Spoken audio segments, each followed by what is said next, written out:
Welcome into Sports Time. Bryant and Brett with you on this Monday afternoon. Got plenty to get to. A busy weekend. A lot of baseball. We had some hockey. No basketball still. We're still waiting for the basketball to start. Thursday night's the night, but still a lot going on over the weekend. Somebody in our group picked a winner over the weekend in the Canadian Open, so a lot to get to over the next 3 hours. But Brett, how are you this afternoon? Brian, I'm doing well on this Monday, June 3rd. Do you realize that after today, we'll only have July 3rd, and that's the last third of the month all the way through February that we don't have football games being played.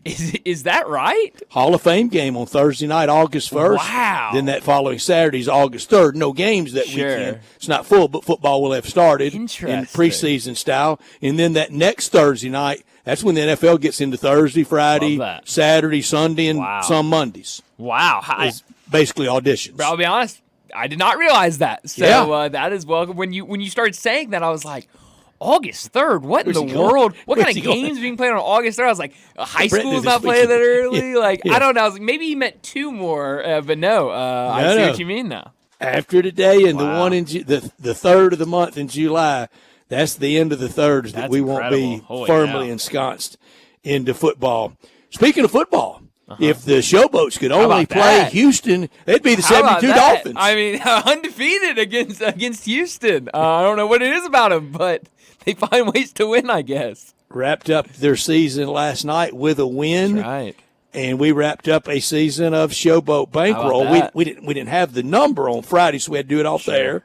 And we're honest about it. I took Houston and laid the 2.5. I lose. I had $50. So I end the year with 7 correct picks, 3 incorrect, and I end the year with $1,500. So plus money. That's good season. Lee Odwin, he picked the Showboats. He was down to $675. He went all in, so he won.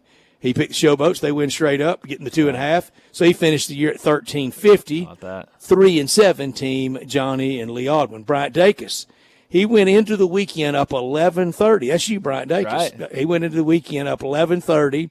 You wagered $1,000 on Houston.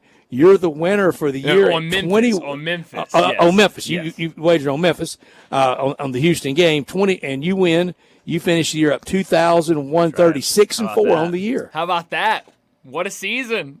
Money management, I guess. We made people money, didn't we? We did, I guess. I don't know. You look at some of those records, and they're a little ugly, but, I look at profit. That's what you got to look at. I think that's what a lot of handicappers, especially the ones on, Twitter you see, it's all about profit. I mean, you don't know how many games they've won or lost. All about profit. No, it's not profits. You know what it is. What is it? It's units. Units is the big one, Brett. Yeah, that's right. That's a good point. When you really have the doper lingo down, you call it a unit. Yeah, we're up 7 units. Okay. All right. That's great. Just tell me if you win in games or not. Up money. Yeah, that's right. No, I was actually at the Showboats game last night. I went, Connor went, my brother. Good. And one of his friends met us up there. It was a good time. I really enjoyed it, and we had some good seats, and football game was tight most of the night. Your choice had a lot of good seats. Yes. There were the seats definitely for the taking, but it was a good time. Everyone there was having a good time, which I think is the biggest part of it. And we had somebody in front of us was mid-game trying to gamble with other people in the stands on who was going to win. It was great. He's like, make an operation up in the bleachers. He just stood up and started yelling, "I got $10. The Showboats win!" And somebody turned and said, "I'll bet that." And then they were trading money. Aykroyd and Eddie Murphy and trading places. It was great. At Simmons Bank Liberty Stadium, it was the Showboat great. game. Absolutely, it was a good time.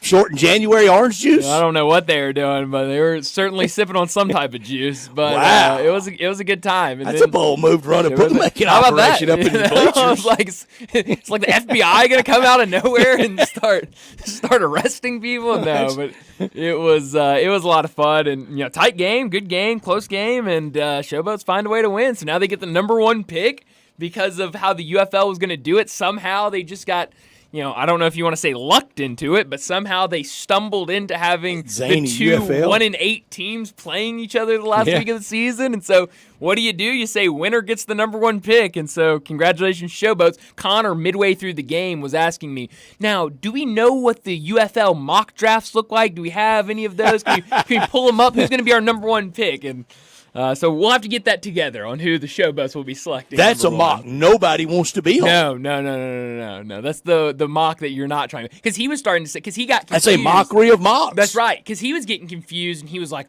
well, let me think of guys that are going to be in their last year this year that are probably not going to make the NFL. I was like, no, because those guys are going to be getting ready for the NFL draft, because the NFL draft is after the UFL starts. And he was like, I'm confused. I don't know who they're going to draft. Confusing. It is a little confusing.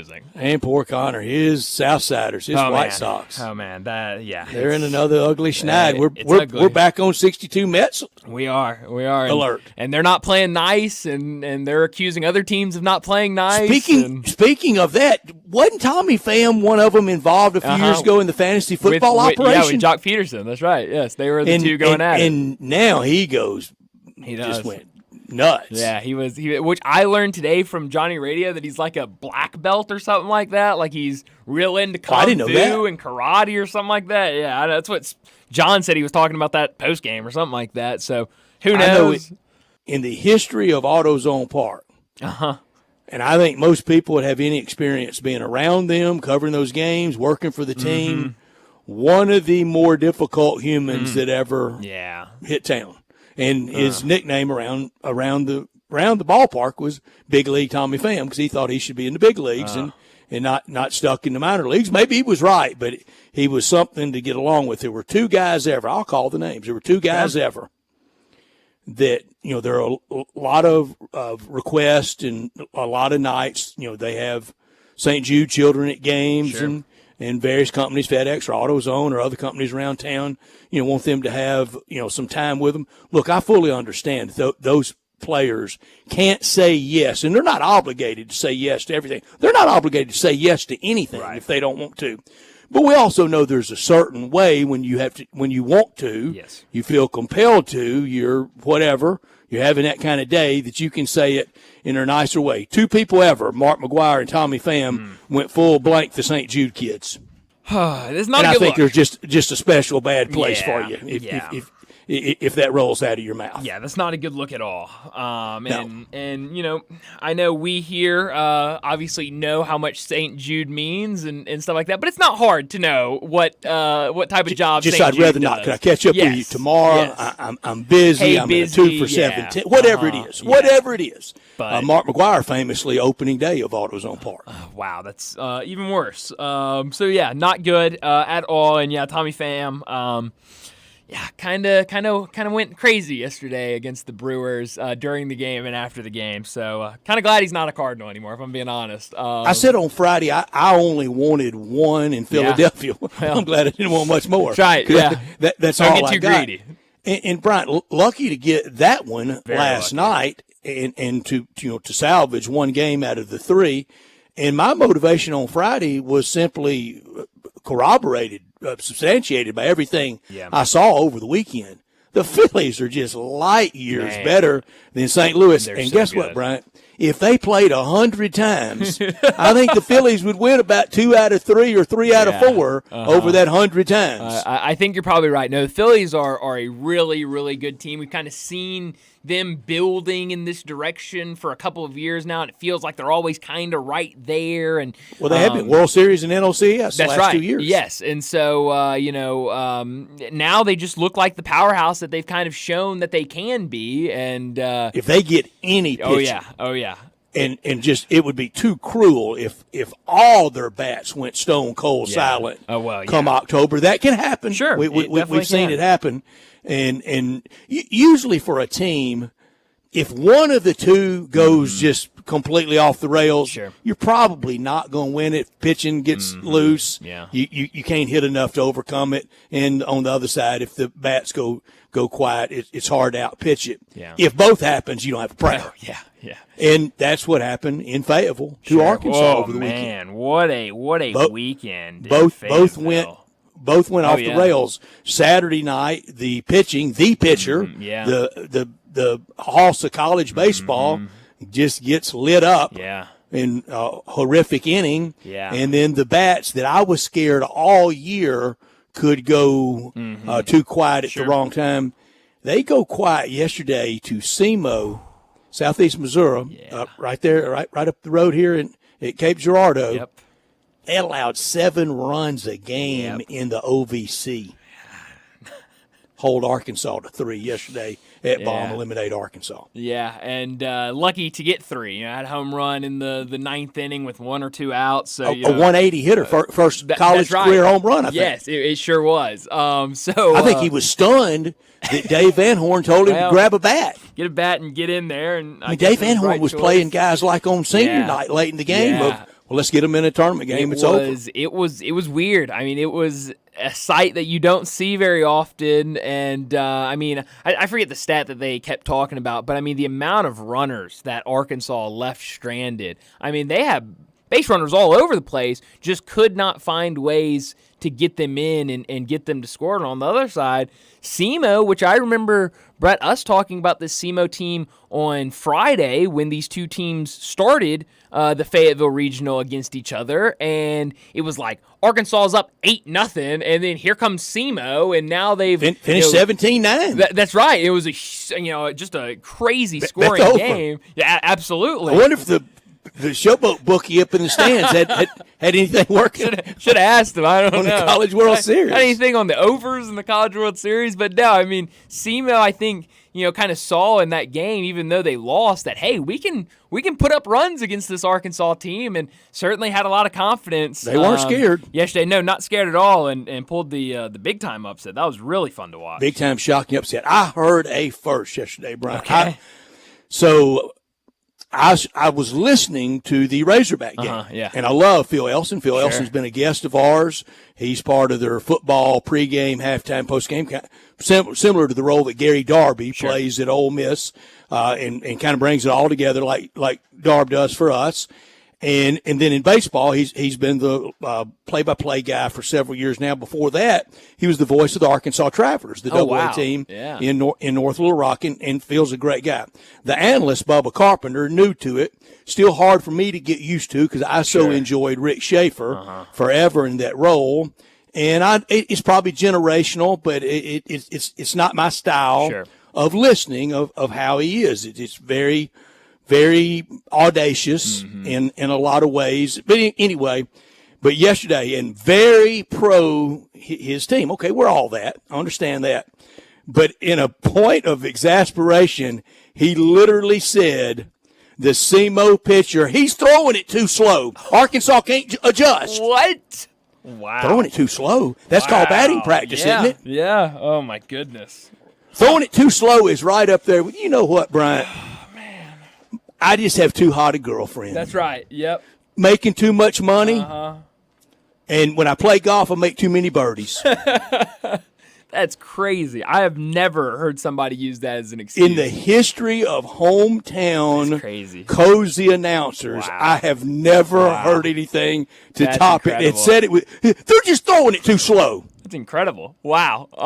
I don't even know what to say about that. I was stunned. Because you'd think, okay, maybe first couple guys, maybe it bothers them, but then you go up and say, hey, this guy's throwing slow, weight crafty back. left-hander, soft tossing righty, whatever. Whatever it is. That shouldn't be an excuse to lose in the regionals. Making too much money. That's right, yep. That's Arkansas baseball, Brett. We're that good, They are, and once again, no dog pile in Omaha in a year that from the first day, that was their stated goal. Yeah. Oh, absolutely. And I think kind of showed most of the season that they could make it happen. I know, we've talked and we've talked to guests that, follow college baseball and kind of asked who is the team or teams from the SEC that could, dogpile in Omaha. And, it's been Texas A&M, it's been Tennessee, but Arkansas has been right there in all of those answers. And for them not to get maybe out of, repeat. Sure, maybe. But maybe it would be tough, but certainly Kentucky. in there. Kentucky's definitely good, but Arkansas has been one of those answers that it right seems there. like Since comes February, from everybody. that Friday in February, right there. Yeah, and then they have been out. And they say it with the whole marketing of Omahogs. Right. It is express. It is it's right there, and they didn't do it again. No, they did not. Here's my contention, and it's not going to happen. And I'm not advocating for him to be, but I'll just draw the contrast, the parallel rather, not contrast, but parallel rather, to Georgia football. Mark Richt, really good man, sure, really good coach, absolutely. Teams you could be proud of, a program you could be proud of. You almost would be crazy to change from that good a coach that will be hired in 2 seconds, and he was by somebody else. Yeah. But Georgia finally said, that's enough. We can do better. Oh, that's a good point. Hired Kirby. And what happened? Look at him now. Look at him now. It's incredible where they're at You now. could say that Memphis, in the name of we can do better from Pashner Tubby, that they decided to do that. Sure. Now, it hadn't worked out. Yeah. But that's what they did. It was going along okay. Yeah. No, but we can do better than this. Absolutely. And those are two good examples. And I don't know. Arkansas. I mean, I think there needs to be a lot of questions, and it's been kind of a weird year. I saw somebody kind of post about the year in Arkansas athletics. Football team, we know what happened with them. 4-8. Basketball team, not a good season. 16-17. And then your head coach leaves, entire roster leaves. Now you got John Calipari out of it. Baseball team, disappointment. And a women's basketball team, I think, had some hopes for the season, did not play out for them. And then softball was a top 20 team, lost in their regional as well. So just all around, this year has not been kind for well, that puts the pressure on the AD. Certainly does. It absolutely does. And I think all eyes are going to be on him and next year. He pulled one out with Calipari. He sure did, and that definitely helps. Unless something crazy happens. Now football's getting ready to start for him, and that's really where a lot of the pressure is going to be. We've talked about it a lot, but a lot of pressure is going to be on Arkansas football. But let me set up today's show before we get to top and not top story of the day. 3:30, we'll talk about the NBA Finals. We're still a couple days away from the start. Thursday night, Game 1 between Dallas and Boston. We'll start talking about it, things we're looking forward to in the NBA Finals. 3:45, we'll talk a little bit more about the College World Series. Most of the regionals are complete. We still have a couple going. Evansville knocked off East Carolina earlier today. We've got Florida and Oklahoma State going on right now. 2 more games later tonight. Oregon State also finishing their game from last night. If they lose, they'll play again as well tonight. So a handful of games still left to play before we're done with the regionals. 4 o'clock, David Cobb from CBS Sports. He'll join us to talk college football and college basketball. Plenty to get to with David. 4:30, we'll talk some baseball. A big weekend in Major League Baseball and with college baseball. But we'll talk more Major League Baseball at 4:30. 4:45, we'll get to big number of the day. 5 o'clock, DeMichael Cole, the Commercial Appeal Grizzlies beat writer. He'll join us. We'll talk some Grizzlies. We'll also talk about the upcoming NBA Finals. 5:30, we'll get to what's trending. And at 5:45, we'll wrap up today's show like we always do with Taco Bell Crunch Time. Let me remind you, we're in our Family Leisure Studios where family and fun come together. Summer is here and it's time to party. 24-foot above-ground pools for $19.99. All ladders, filter systems, and robotic cleaners, 20% off. Select in-stock patio furniture up to 50% off. Play gyms are now up to $1,000 off, and patio umbrellas now 20% off. 4-person hot tubs, get it now, only $29.99. Discounted pricing on all in-stock pool toys and floats while supplies last, so head out to Family Leisure, 2120 Whitten Road, just north of I-40. He's Bryant, I'm Brent, and Lee Odwin Seabury. He'll be back with us tomorrow. We're Sportstime. We're with you until 6 o'clock, and we want you to be a big part of our show. The text talk line is 901-360-8255. That's the Sissy's Log Cabin text and talk line. And all our guests will appear on that same number, 901-360-8255. Brought to you by our friends at Sissy's Log Cabin. This hour of our show brought to you every day by Lexus of Memphis at 2600 Ridgeway and online at lexusofmemphis.com. the one and only Lexus dealership in town with great offers on all 2024 models and always special leasing options.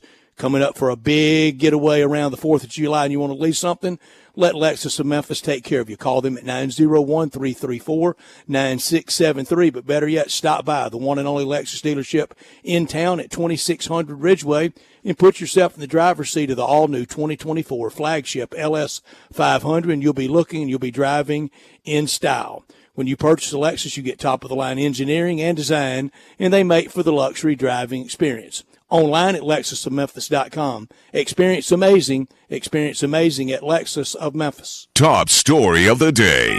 Well, my top story of the day, it's finally NBA Finals week. Now, we still have to wait some time before we get to Game 1. I'm still not happy. I understand TV, whatever, about it being on Thursday, but still a long ways away. Maybe, I was talking to John last week, Johnny Radio, and, I asked him, I said, when, if you could choose when the NBA Finals should start, when would be a good time for you? And we both agreed tonight, Monday night would have been a nice start. You get the weekend out of the way, you give them some rest, and you start it on Monday. But as we know, we're not getting that wish. I told John they're not going to get rained out, though. No, well, that's a great point, Brett. You don't got to worry about rain. You don't got to worry about weather. It's indoors, so good temperature. Like at the Grizzlies game, where they always, before the game, flash up at 73 degrees, comfortable, and whatever. It's gonna be that the entire time. So now a lot of time for us to talk about the storylines and what to look out for and who are going to be the key players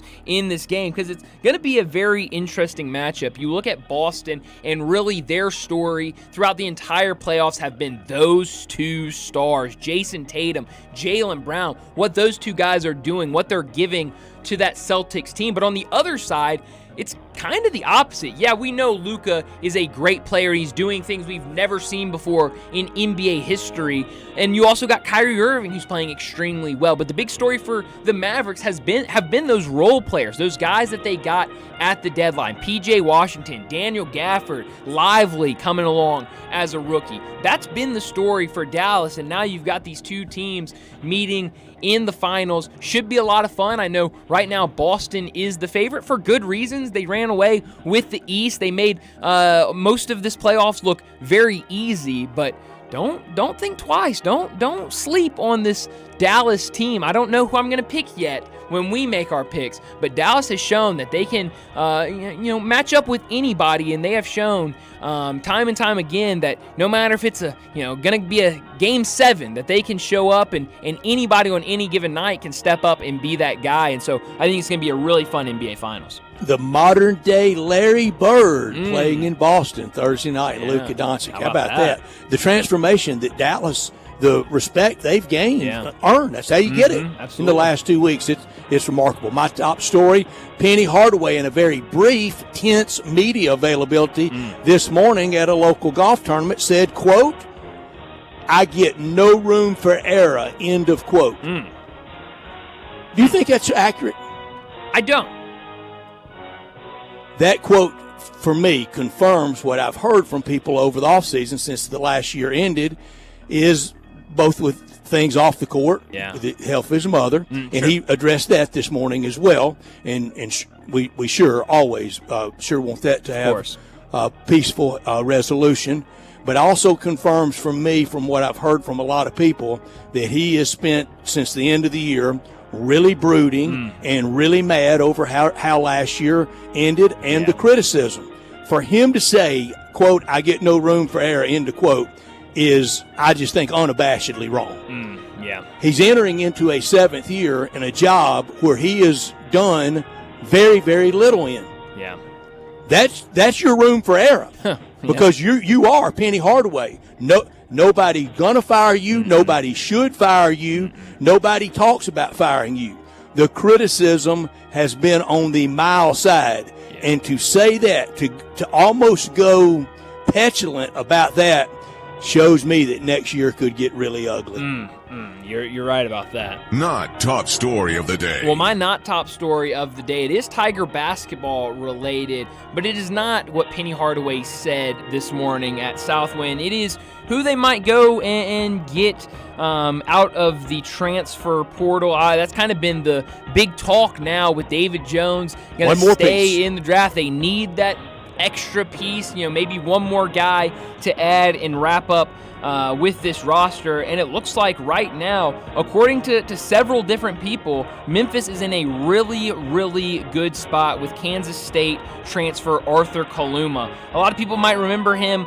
He was at Creighton before Kansas State. He tested the draft waters this year and decided to come back, but had his name in the transfer portal. And it sounds like he really, really likes Memphis, and it could be a nice landing spot for him. He averaged 14.4 points, 7 rebounds, and 2 assists last year while shooting 34.5% from 3. You could really compare in terms of size. Kaluma's a bigger guy, more of a forward than he is a guard. Kind of what Naquan Tomlin was last year. And I think, I remember last year talking to a lot of people about Tomlin and kind of how they used Tomlin. When Tomlin first got here and kind of struggled early, he was, they were trying to get him down low in the paint, back to the basket and kind of work the post. But then later in the season, when he really took over and we were having that conversation of who's the best player on this team, is it David Jones or is it Tomlin? Tomlin's playing really well right now. It's when they kind of put him more on the perimeter and kind of let him work more off the bounce. That's what you're going to get from Arthur Kaluma, and it sounds like he really likes what they did with Tomlin last year, so maybe he's that next piece. It's certainly not going to be easy. There are going to be other teams that are going to really want a guy like Kaluma, so it'll be interesting, but it does look like out of some of the guys that people have heard, it would be a big piece. And out of, there's been 3 or 4 guys whose names have been kind of thrown out there that, were in the draft, took their names out, and are now in the transfer portal. It looks like Kaluma, right now, they're in the best position for. And Hardaway had no time for any David Jones comments today. No. I mean, just moved right on from that, and I don't know how long that can last, how often it will be repeated and him asked about, but that seemed to be a really sore subject. It really did, and it told me that he definitely was surprised by that was not what he thought. Well, he had 70%. Well, that is true. What did the guy up in the stands last night? I wonder what his percentage on David Jones staying was. I don't know, but it certainly him running his operation. I mean, he was trying to make money. You're not top story. My not top story, pretty ugly weekend for the SEC and the College World Series at regional sites. Tennessee looks to be the team to beat, though. It's been pretty easy for them. And you contrast what they did in Hoover and what they did this weekend to Arkansas. Remember, Arkansas told us how little Hoover meant. That's right. Yep. Well, they almost played like they didn't care about Fayetteville this weekend. When we talked about that, Brad, of how hard is it to turn it off, turn it back on, and didn't look good for them. And Brian, I think in anything, when it enters your mind, mail it in. Yep.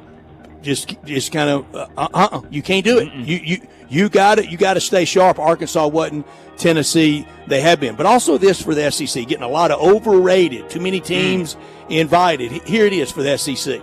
All the teams they got in, they should have gotten in. Yep. But what they didn't do this weekend is unattainable. It's impossible. They can't bat 1,000. Right. They're not perfect. Yep. And then when they're not perfect, they're called overrated.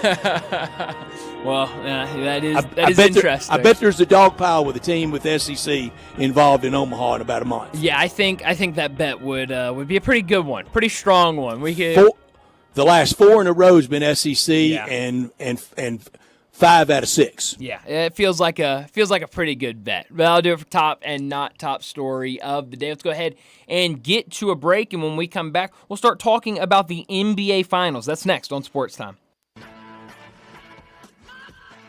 Start your day with Sports 56 Mornings with Greg Gaston and Eli Savoy. Weekday mornings from 7 to 10, right here on Sports 56 and 98.5 FM. Looking for sports in all the wrong places? Try the Owner's Box Sports Bar and Grill in Lakeland Town Square. Fun, friendly, exciting, and comfortable with wall-to-wall TVs for all your favorite games, 24 taps for all your favorite beers, including NA and local craft beers, and an in-front-of-the-wall full bar for all your other favorite beverages, including a full wine list. Add in an upscale menu, patio seating, daily specials, and events, and you found all your sports in the one right place. The Owner's Box Sports Bar and Grill in Lakeland Town Square, Highway 70.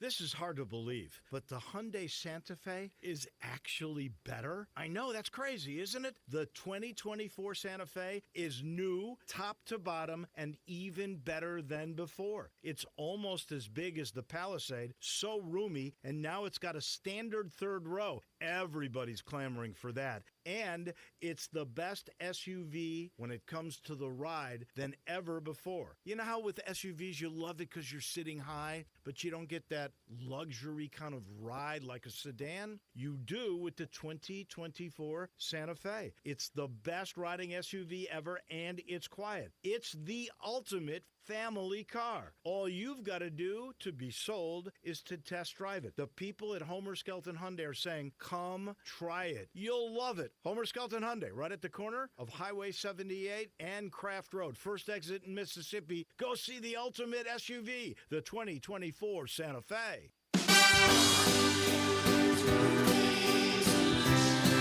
It's silly season in the life of your roof. I'm Brian Elder, 867-0303. The weather can be unpredictable, and I'm ready to get more life out of your roof with our award-winning Owens Corning Repair Team. We're the repair guys the other repair guys call when they can't find the problem. Leaks become black mold when ignored. That's why when you call me, I start my inspection in the attic. Is it time for a beautiful new roof? 867-0303. I'll measure your roof from outer space and get you an estimate right over the phone. The best warranty in the business, including a warranty against ice dams. The only roofer in Memphis to offer a warranty against water intrusion due to snow buildup. Ask about military and first responder discounts. 901-867-0303 or BrianElderRoofing.com.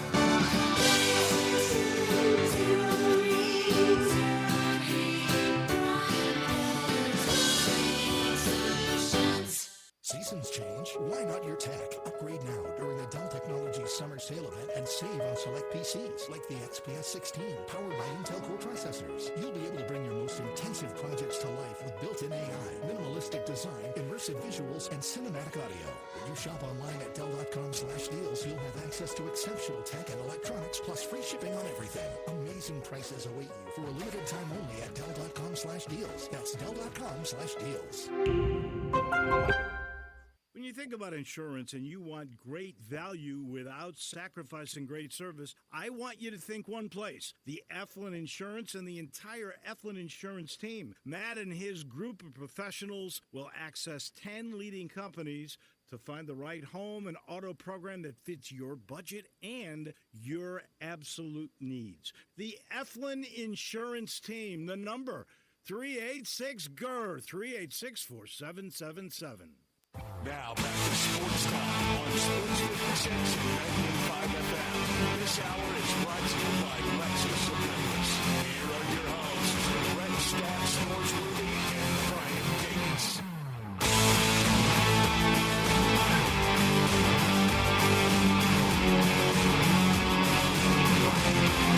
Welcome back into Sports Time. Bryant and Brett with you on this Monday afternoon, and it still feels like forever before the ball is tossed up for the opening tip of the NBA Finals, but it'll be here before we know it, I assure you. Dallas versus Boston.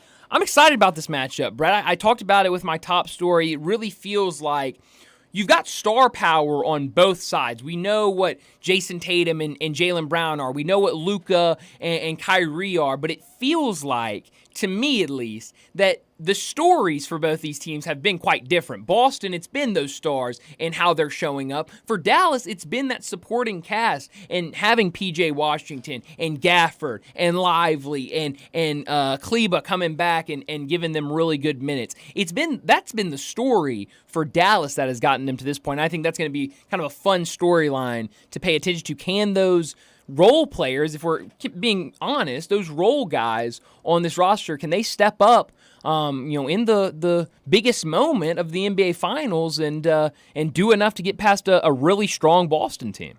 Brian, I'm with you. I so well said. I love the storylines. There's so many from both sides. Yeah. I like the coaching storylines. Sure. Yeah. I like the is this the last dance for Al Horford's storyline? That's a good one. And him to finally Hard to even think. To finally get a championship. I think right now a current player, he's most games played to never have won a championship. Crazy. So I like that. For Boston, almost a birthright for them to pretty often be in the NBA Finals and pretty often win it. They've only won it once in the 21st century, and that was an all-in team with big deals, big free agents, and to get that one in 2008 for Doc Rivers. Probably thought they were going to get one by now with M.A. Udoka, but things happened. So it's Joe Mazzulla is head coach of that storied franchise.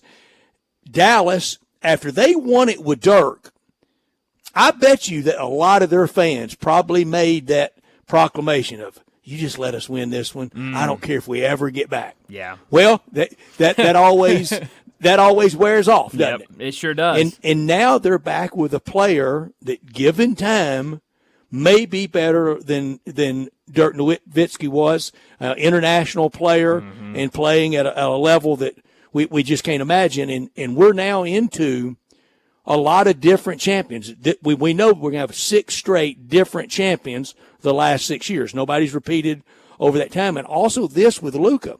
He's very much like last year with Nikola Jokic and with Milwaukee, with Giannis, and a little bit with Toronto and Kawhi, the man for the moment for that year. Yeah.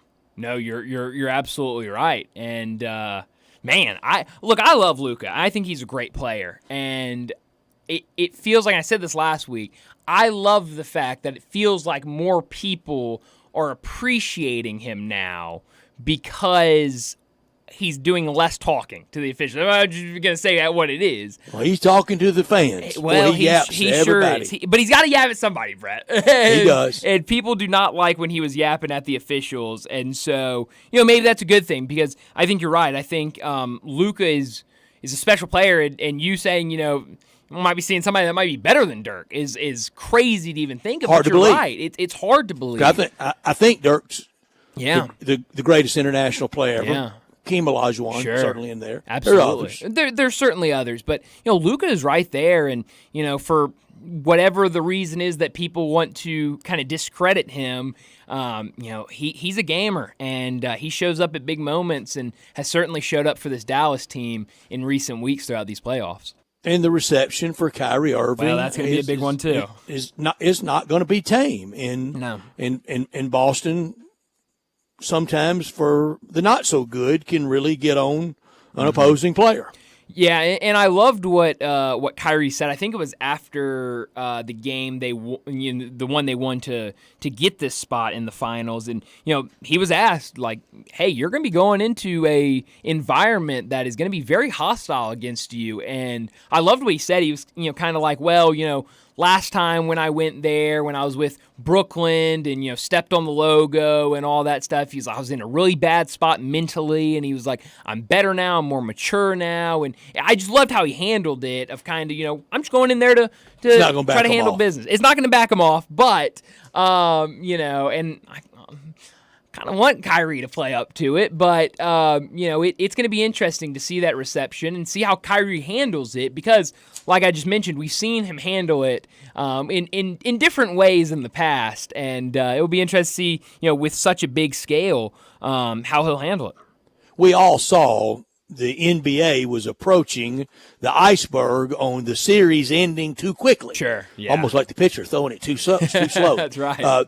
Those series were ending too quickly. Yeah. Minnesota were able to get one to extend a little bit, or it would have really been a long time between the end of those and Thursday night and the start of Game 1. I'm going to make a case that it may really work out and it might be driving absence, making the heart grow fonder, and appointment TV, hurry up and get here Thursday, and we watch it. Because like I said, unlike baseball, that needs to turn those games over much faster. Sure. Because basketball's not going to get rained out. Right. Baseball can. Baseball is way too much trying to stay to fixed dates. Yeah. Now they got Fox is their really only great TV national partner, so they have to do. and plan accordingly with them. And Fox is going to plan Sure. NFL first, Of and course. maybe even Big Ten now ahead of baseball. So baseball's kind of got to take the dates that they say here they are, and it will drive it for Thursday night for Game 1 because like the Super Bowl, I mean we know the Super Bowl's coming up. We know now Game 1's coming up. That's right. Coming up, Thursday. Hurry up and get here. Yeah, that's a good point. And I know I've kind of said that I wish that they would have had, something where it was, floating and we could start it earlier. But maybe you're right. Maybe. And it used to. Yeah. Brian, you used to. A series would crazy, end in 2 or 3 days max later. The next series was underway. Yeah, it's just, and I told John, I said, I'm going to be paying attention starting Monday night through till Thursday. I'm going to be paying attention to what they have on ABC in prime time. What are we showing that we can't show the NBA Finals for? And I'm going to keep a log because I don't think any of it, maybe they have new programming. I doubt it. This seems like a weird time to have new programming, but I don't know. I'm ready for Thursday. I wish it was today or tomorrow, but, let these guys get ready for it. Let them get prepared, and hopefully it makes for an even better, series when both teams are well rested. Are we still? I just watch hardly. Sure. I mean, just no shows. I mean, just virtually zero. Sure.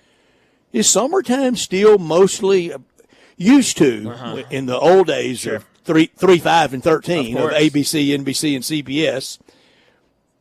Kind of the last show of the year was kind of a May show, and then you had reruns until the new season started September. Right. So is summertime still dedicated to? We need Jay Morgan here on this. We do. He's such a TV maven.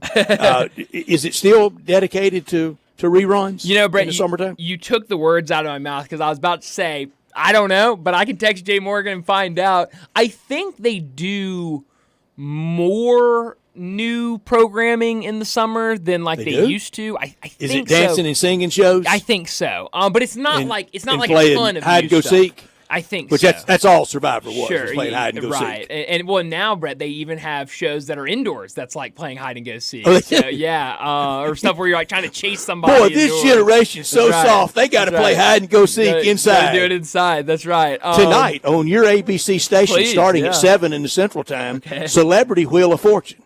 Interesting. That's new. I think that's live. Maybe I've never watched. At 8 o'clock, Celebrity Jeopardy. Again. Wow. How about that?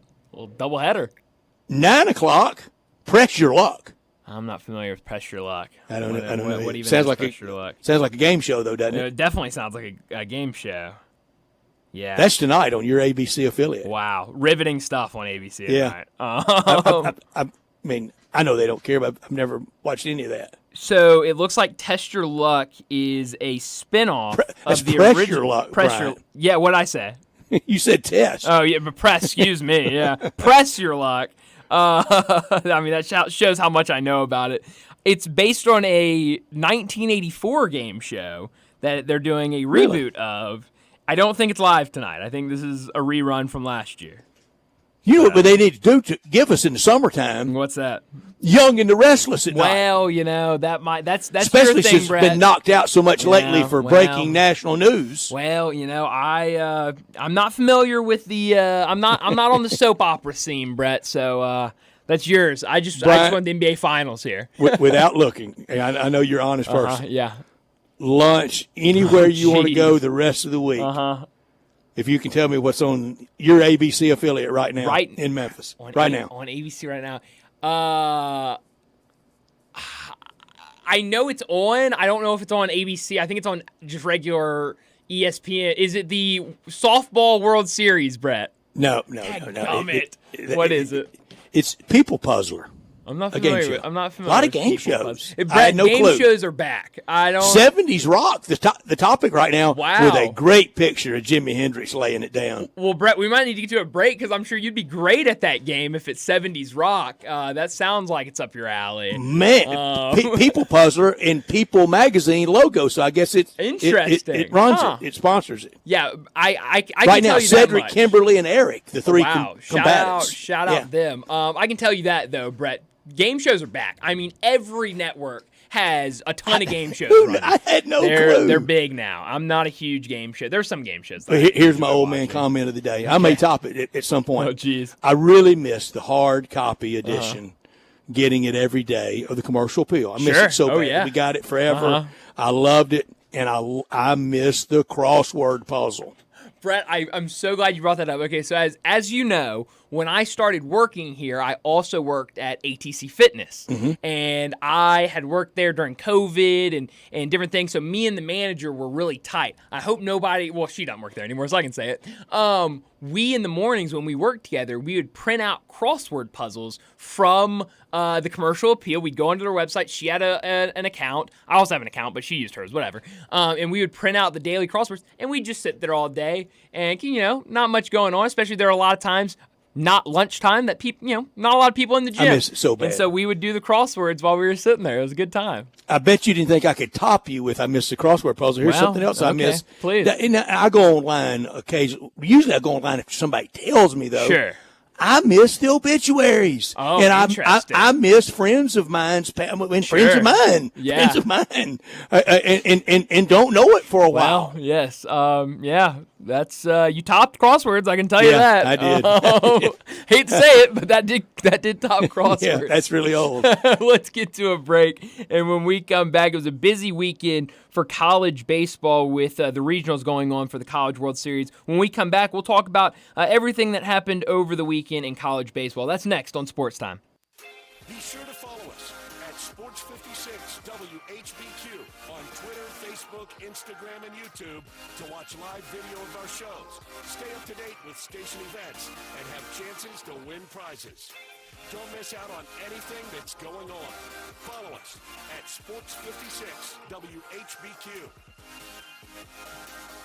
Guns, and more guns. Over 700 firearms in stock. Home defense guns, old guns, new guns, used guns, big guns, little guns. Every gun you can think of, Classic Arms has them. All brands like Glock, Sig, Colt, Ruger, Smith & Wesson, Browning, Beretta, Benelli, Remington, Winchester, and more. Guaranteed lowest prices in town. Only gun importer in the Mid-South. Free gun inspections and appraisals and free bore sighting for the upcoming deer season. Shop online at ClassicArmsOfMemphis.com or visit Classic Arms at 1740 Germantown Parkway behind Quirky's Barbecue in Cordova.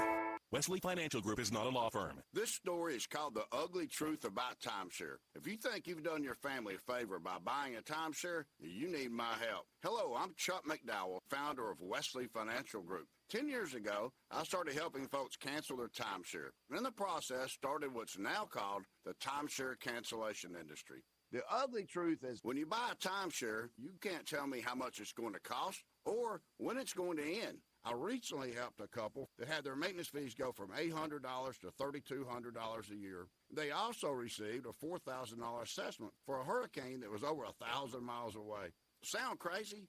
The crazy thing is this never ends. Call my office now. If we take you as a client, I guarantee we'll cancel your timeshare or you'll pay nothing. Call for your free information kit. Call 800-761-0000. That's 800-761-0000. 800-761-0000.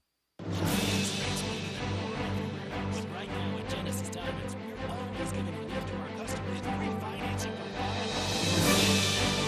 This time of year and design your engagement ring with that luxury of your Rolex and spread your payments over 5 whole years without paying a dime in interest. The anniversary just passed and the savings is $35 off, and that's with zero down. Now through June and only at Genesis Diamonds.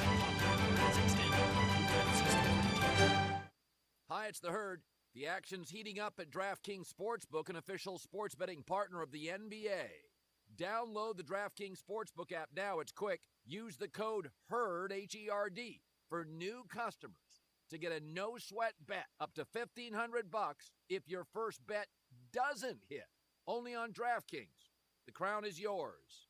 Gambling problem? Call 1-800-GAMBLER. Or in West Virginia, visit www.1800gambler.net. In New York, call 877-8-HOPE-NY or text HOPE-NY 467-369. In Connecticut, help is available for problem gambling. Call 888-789-7777 or visit ccpg.org. Please play responsibly. On behalf of Boot Hill Casino and Resort in Kansas, 21 plus, age varies by jurisdiction, void in Ontario. One no-sweat bet per new customer issued is one bonus bet based on amount of initial losing bet. Bonus bets expire 168 hours after issuance. See dkng.co/bball for eligibility, wagering, and deposit restrictions, terms, and responsible gaming resources. Buster's Butcher at 199 South Highland Street in Memphis. We're a full-service butcher shop offering a curated selection of quality meats, cheeses, prepared foods, and more. At Buster's, our skilled butchers are also experienced chefs. They'll be delighted to guide you on selecting, preparing, and cooking our fine selection of products. We're like nothing else you can find in Memphis. Learn more at bustersbutcher.com and come see why every cut counts at Buster's Butcher. Now back to Sports Time on Sports 56 and 95 FM. This hour is brought to you by Lexus of Memphis. Here are your hosts, Brett Stack, Sportsworthy, and Brian Davis.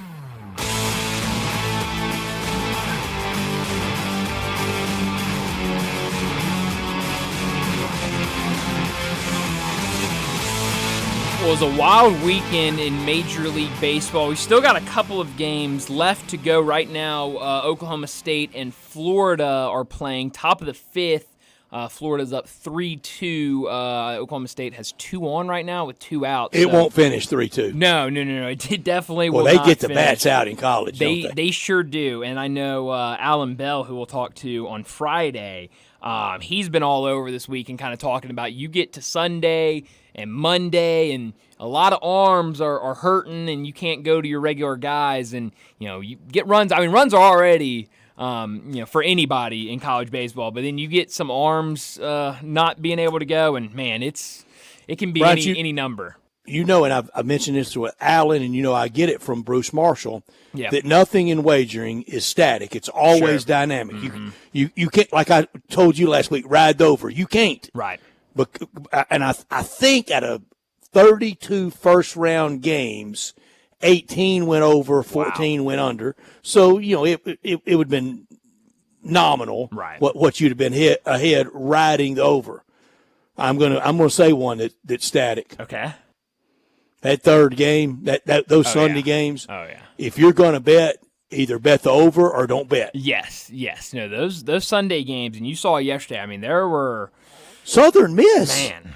Whew, yeah. They had 15 in the first 3 innings, didn't they? Yeah. How about that? On 16 hits. I mean, crazy. And you're right. Yeah. Well, 5 spot in the first inning. Give me 6 your spot grade in for the the third. SEC this weekend. I took a shot at them in my not top story. What would have been your grade for SEC this weekend? I'd probably give them like a B. I think it was a fine weekend. You're a nice teacher. I'm a good grader. I mean they've gotten your mom would be proud. She would. I would. Wouldn't she say you got to earn it? I'm not in the giving business. Sure, but I think you look at what there are 4 teams in. I think you can have a chance to add 1 to 2 more tonight. So max they can get through to supers or 6, right? I believe that's right. I know John. I didn't double check John's work last night, but he said earlier today. But he said that it was 4 already. There's something that you can be static with. Well, if John Harden says it, take it to the Bonko. Yeah, take his word. So that's what I'm going to do. So yes, that tells me they can get 6. Right now they have 4. I'm trying to find somewhere where I can double check him very quickly, but South Carolina didn't get through, and they fired a coach, and they sure did, and that's kind of the SEC for you. I mean, you're going to be able to get teams into the regionals, into the playoffs, but it's making stuff happen once you get there, and certainly you saw South Carolina couldn't get it done. After Arkansas, what was the shocker for the SEC not getting through? Who was it? Vanderbilt. I mean, Vanderbilt just did not show up. It didn't put up at much all. of a fight. No, not at all. And that was the big, and played really well in Hoover, and really tested. So when I took a shot at the fields the other day, and I said if you're in the SEC and you've got the AstroTurf infield, your Bush. Boy, I heard from my Tennessee friends. Oh, I bet you did. Oh, a lot of SEC people you could hear from with Tennessee, that. Kentucky. Yeah. Who else? Texas coming to the SEC. Certainly Texas, yeah. Are they broke at Texas? They can't get somebody to chalk the field at Texas? Definitely not broke at Texas. No. We can't get anybody to rake the infield in Austin?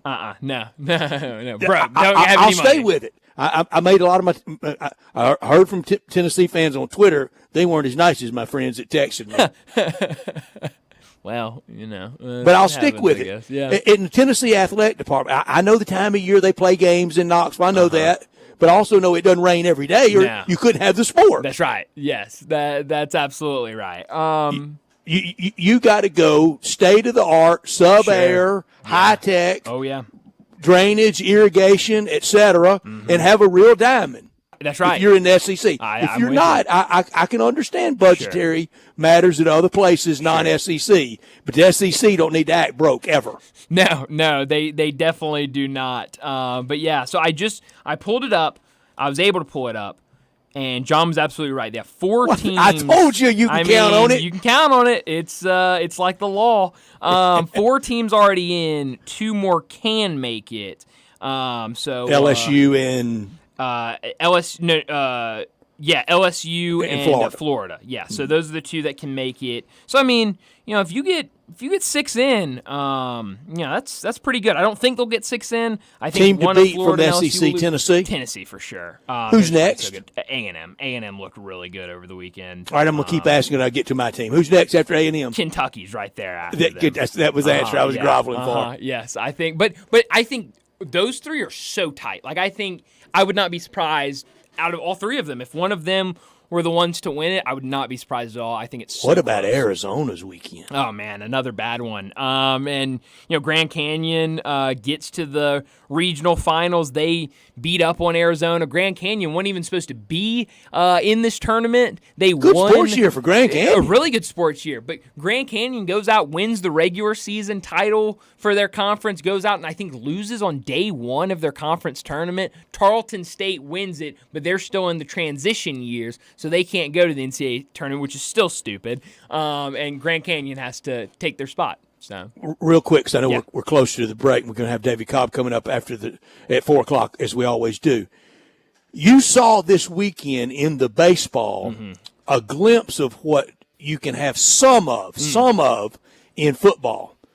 We got to it and we made a little noise. Yeah. SEMO, the rest of those guys' lives. Oh, absolutely. When they go back to their 50th reunion, man, when we went to Arkansas and beat the Razorbacks at Ball. That's right. Oh, absolutely. And I think what that brings to a program in terms of momentum going forward. I mean, SEMO's now going to come in next year and say, hey, we were that close. We beat Arkansas. They still going to be on that bus, though. They still are, but I think that especially in a conference like theirs, I think creates a lot of momentum for them. We saw what happened with Coastal. Now they went out and won the whole thing, and now have turned into a real powerhouse when it comes to college baseball.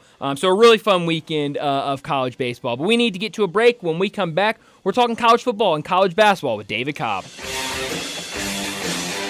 It's time to have a good time at Mugshot's Grill and Bar in Olive Branch and Carterville. Come by for half-price happy hour 2 to 6 Monday through Friday with domestic drafts and $3 snacks. Then try one of Mugshot's 19 specialty burgers, including the Mugshot Burger. Finish in 12 minutes and it's free. Plus, you get a free shirt. Mugshots in Olive Branch, 6400 Goodman Road, and Mugshots in Carterville, 656 West Poplar. So cheers to great food, good drinks, and fun company at Mugshot's Grill and Bar, where you're always having a good time. Hi, this is Troy Fiveash, owner of Fiveash Roofing. In these uncertain economic times, there are so many things as a contractor and a business owner that I cannot control. The rising cost of materials, not to mention fuel and transportation costs. In the last 2 years, shingle prices have almost doubled, and commercial materials have doubled. And I don't have to tell you what fuel costs these days. But you know what I can control? How much markup I put on a project. I have always prided myself in knowing I never gouge a customer. But in an effort to ensure my crews have work and my customers are being treated fairly, I have lowered my profit margin, hoping to give you a price you can live with and keeping my crews busy. So if you need a roof or gutters, please give us a call. Five Ash Roofing, fair, honest, and ethical. Five Ash Roofing, a proud sponsor of Tiger Athletics and a member of the Tigers home team. 367-0050 or memphisroofer.com. 367-0050 or memphisroofer.com.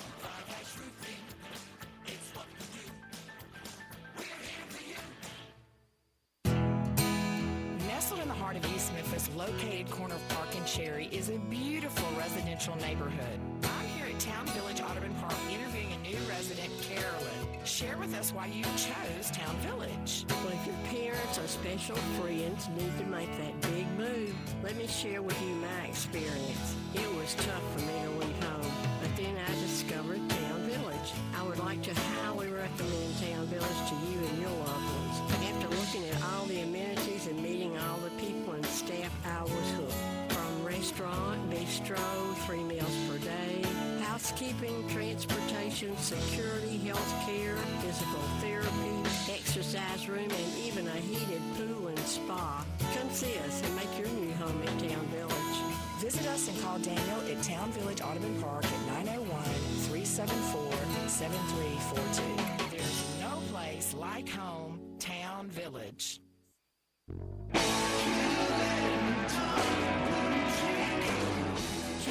Boot and Clothing Company, we have it all. From handmade Amish leather belts, fine and casual clothing, boots, casual boots, work boots, fancy boots, and even safety toe boots. Lots of cowboy hats to choose from, even Nebo lights, good-looking duck head dress shirts, duck head caps, shorts, and pants. Tons of jeans from Ariat, Wrangler, Devil Dog, and Times Ranch jeans.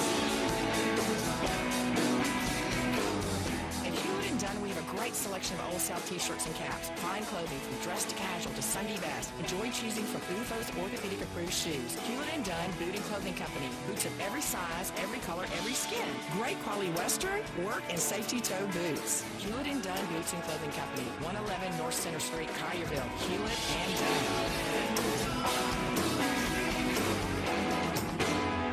Hewlett & Dunn, serving you and your family since 1961. Admit it.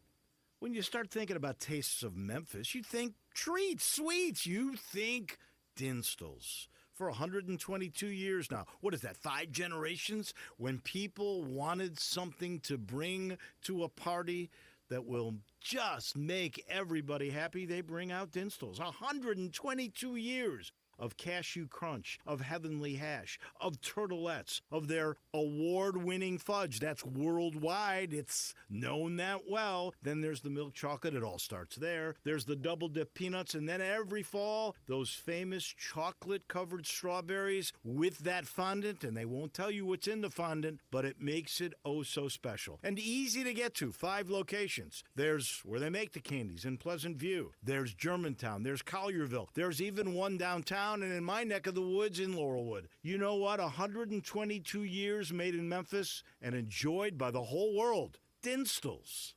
At Jason's Deli, when you're dining in or picking up curbside, you can expect wholesome food and no surprises. Just delicious sandwiches, crisp salads, and quick quality meals made with the freshest ingredients and no artificial trans fats, MSG, high fructose corn syrup, or artificial colors and dyes. Around here, a lot of thought goes into what we put into our food and what we take out of it. Because you're not just taking a bite, you're getting a taste of who we are. New items are constantly being created to expand our menu for all tastes and special diets with vegan and gluten-free options available. Convenience and on-time delivery you can count on. It's just a click away at jasonsdeli.com. So whether you need to feed 5 people or 5,000, the team at Jason's Deli, they have the credentials and the commitment to keep you satisfied. Freshness is nearby. At Jason's Deli with locations at Ridgeway in the Park Place Center, Poplar Highland, Germantown Road in Cordova, and on Goodman Road in Olive Branch. Jason's Deli. It's wholesome food and no surprises.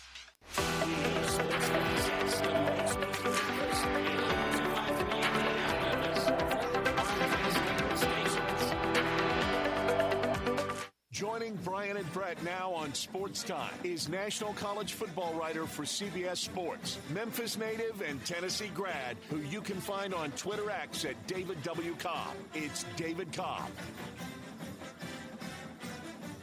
David Cobb joins us now from CBS Sports, where he covers college football and college basketball. Plenty to get to today with David. David, thanks so much for joining us, and we got to start with the big news from last week. for the Memphis Tiger basketball team, and that was David Jones announcing that he will stay in the NBA draft. He will not return to the University of Memphis and Penny Hardaway's program. What did you make of that news when you saw it, and what does this mean now for the roster that Penny Hardaway's put together? You know what? Let's take the silver lining approach. Let's throw some sunshine at this problem. That's why I love it. Always glass half full. It's the off season, and Penny is the king of the off season. I mean, he kind of is, right? The regular season's another story sometimes, but if we want to spin it forward, take a positive approach to David Jones's decision, it's this. PJ Haggerty is a guy that's used to having the ball in his hands, getting up a ton of shots, and making it work with PJ Haggerty and David Jones.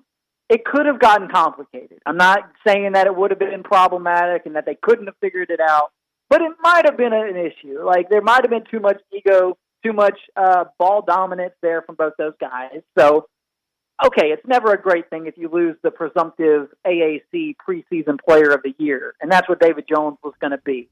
But maybe it gives PJ Haggerty the chance to spread his wings and develop into, hey, maybe he could be your preseason AAC player of the year. My goodness, he was, a big-time scorer in the conference last year at Tulsa. So it just opens up the door for PJ Haggerty and for Tyrese Hunter to be the stars of this team, and maybe in the end that's not a bad thing. David, I want to be positive, too, half full in this offseason. You mentioned that Coach Hardaway is the king of the offseason, but here's what gets him in trouble.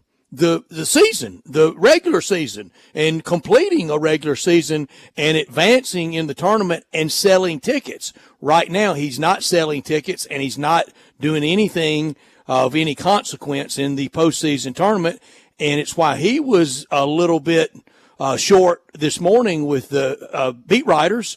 I know the Daily Memphian beat writer, I know Jason Munns, both were out there, and others TV out there this morning at a golf tournament trying to get some quotes from him, and he shut him down on David Jones, didn't even want to go there. That's quite a contrast from a few weeks ago. It was 70% he's coming back to now he's persona non grata. Yeah, exactly. I think if you go on Penny's remarks, this had to be a surprise to a certain extent for the Memphis program. I know that, of course, a good staff builds in contingencies. Memphis built in a contingency plan with the way they recruited in the portal so that if David Jones didn't return, it wouldn't be a total disaster. But it's still not ideal. And, Brett, let's give Penny a pass here. If you had a tee time at Southwind, boy, man, I know if I had a tee time at Southwind, I would just be dialed in. I'd be going over my yardage book. I would, too. I'd be on the range. You'd catch me there about 2 hours before my round, grinding in the out there working on making the ball fade or making the ball draw, just like all my prodigious talents can do, David. Exactly. Yeah. The Southwind's a little bit of a tight course from what I understand. So, David, if I hit a hook, I didn't mean to. If I hooked the ball, I didn't mean to. Yeah, there's a couple of draw holes off the tee there, but I don't know that you ever need the hook out at Southwind. Not many times. No, you really don't. David Cobb with us on our Sissy's Log Cabin guest line. Not only that, this morning, not only was he a little bit short and a little bit sour with the media, he went on to say this morning, quote, "There's no room for error," end of quote, for him in this program. David, do you think he has been in any way mistreated or held to a standard in his coaching tenure that's been unfair? No. I mean, I don't think so at all. I think he's been given a very fair treatment by the administration and by the fan base, and given plenty of time to figure it out. And I think for me, it's always been a matter of, okay, one, Penny's made it clear this offseason in recent months. He was on a podcast. I can't, for the life of me, in this moment, remember who he was with. But it was a couple of former NBA guys. Yeah. And he was open with them about his eventual ambition to coach in the NBA. And now you've got all these changing dynamics in college basketball where I really believe this, guys. I think this house settlement, I think it's going to make it harder for Memphis to compete at the highest level of college basketball. And that's what Memphis aims to do. That's what Penny Hardaway wants to do.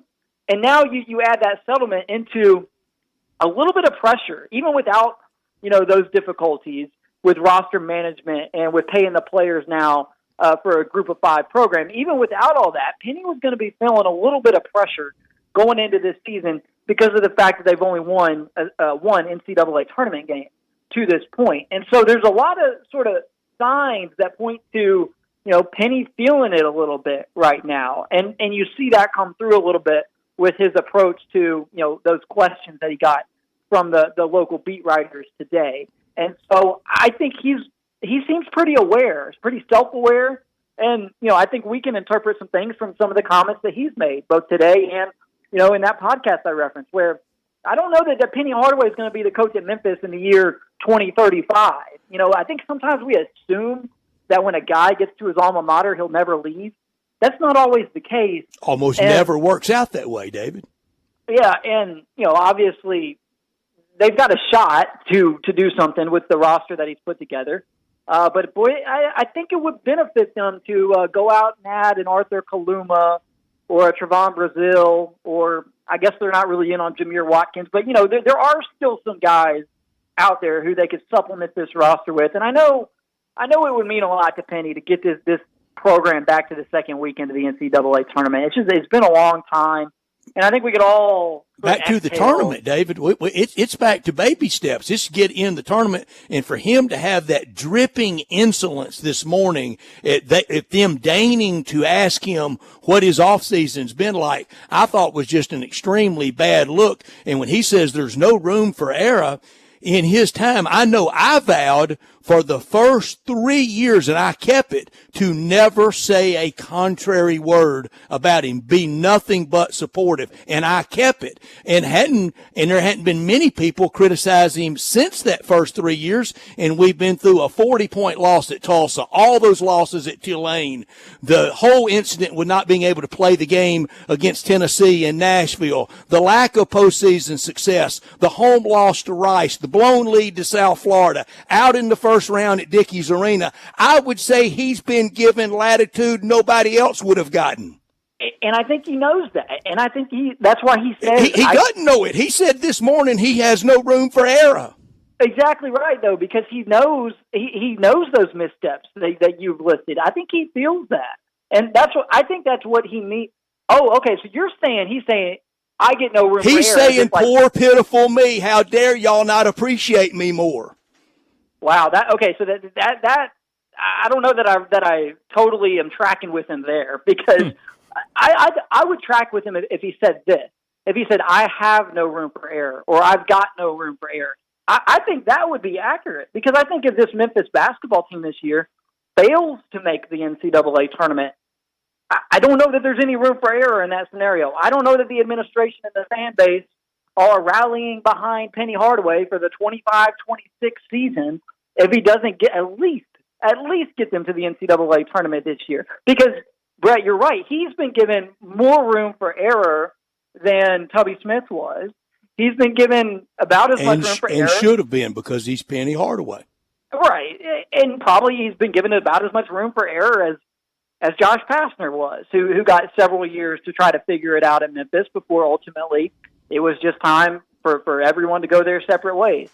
I would agree. If Penny Hardaway had said, I have no room for error, I would have agreed with that.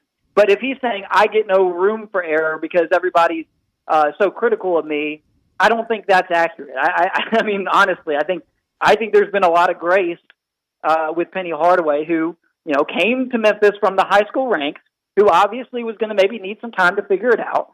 And he's had plenty of time now. The AAC is ripe for the taking. And so I think he's had plenty of grace, plenty of room for error. Everybody wants this to work out.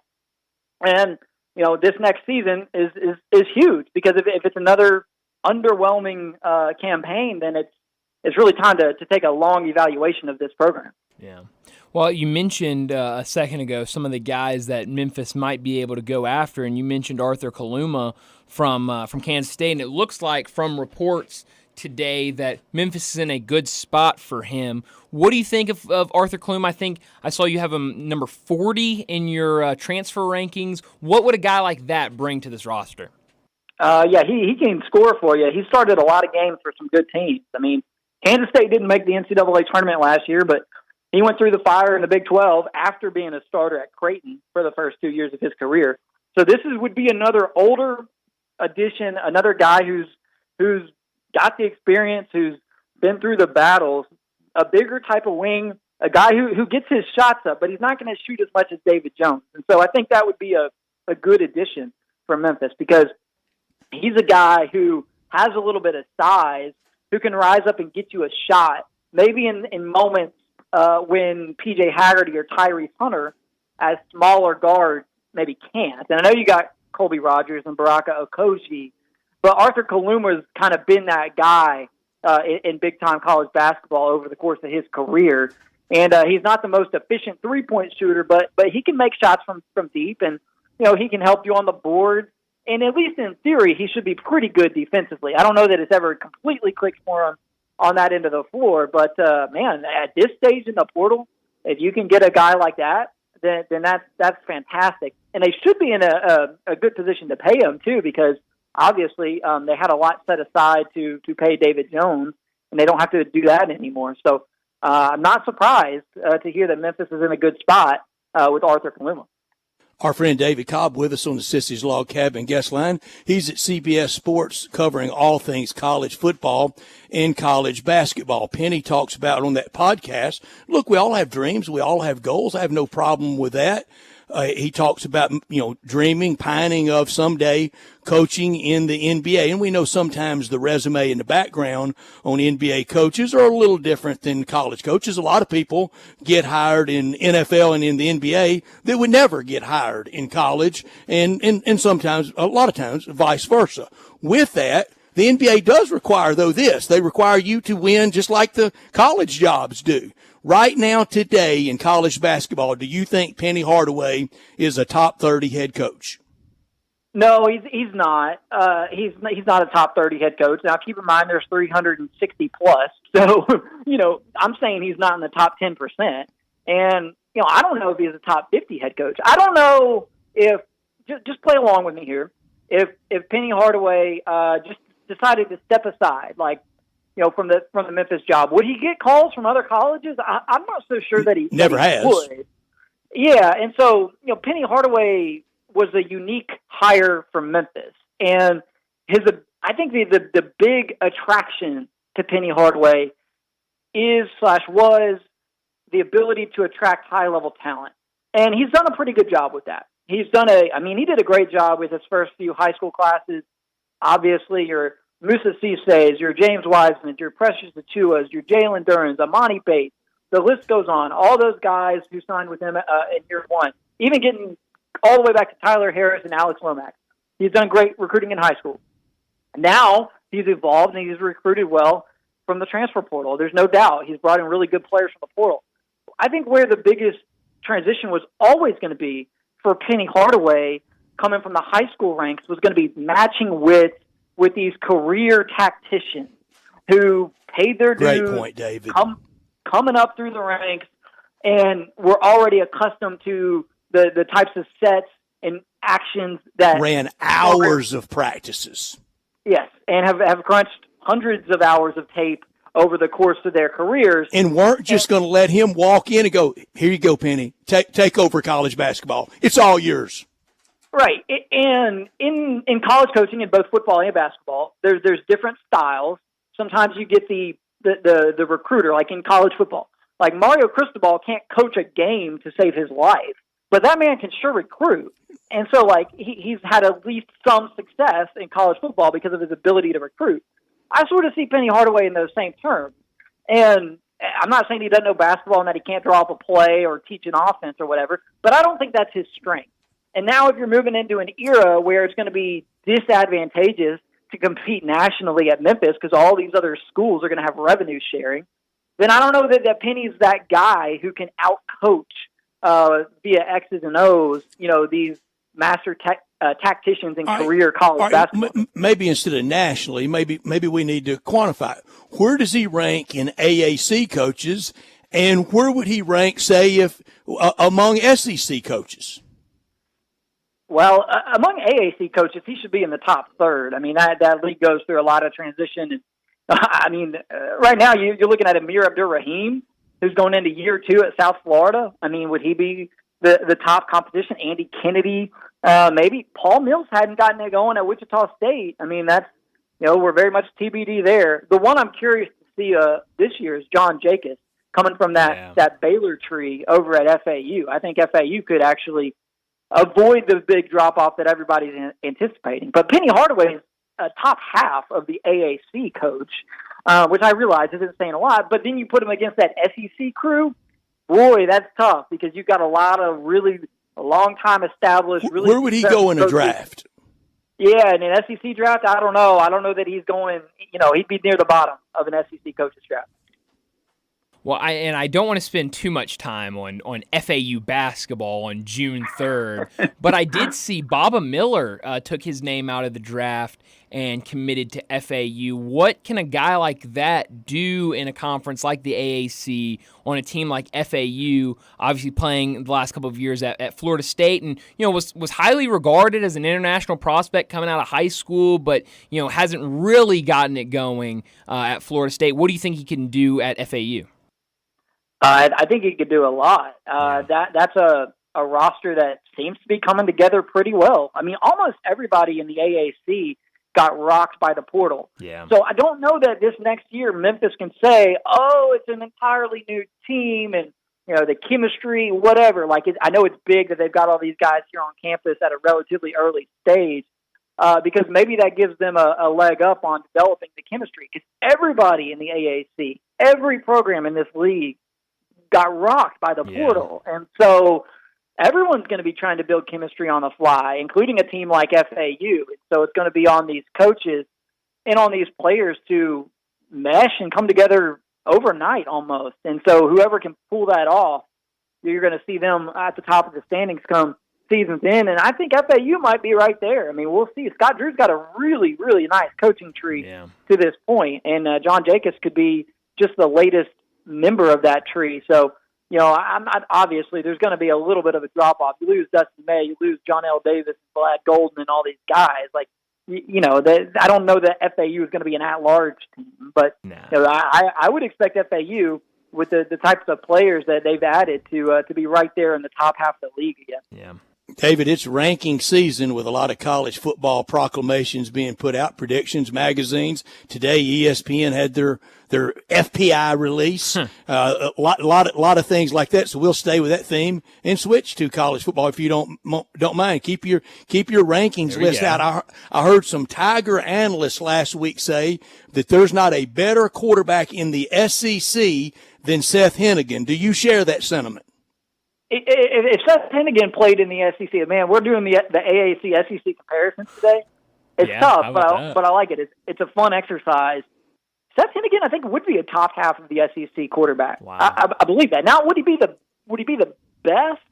I don't know. Garrett Nussmeier might be pretty doggone good at LSU. We might just not realize how good some of these SEC quarterbacks are right now. Because Garrett Nussmeier, everybody's saying, well, of course, LSU lost Jaden Daniels. He won the Heisman Trophy. Well, they've been paying Garrett Nussmeier to stay, and he's a really good player. Jackson Dart's very well proven.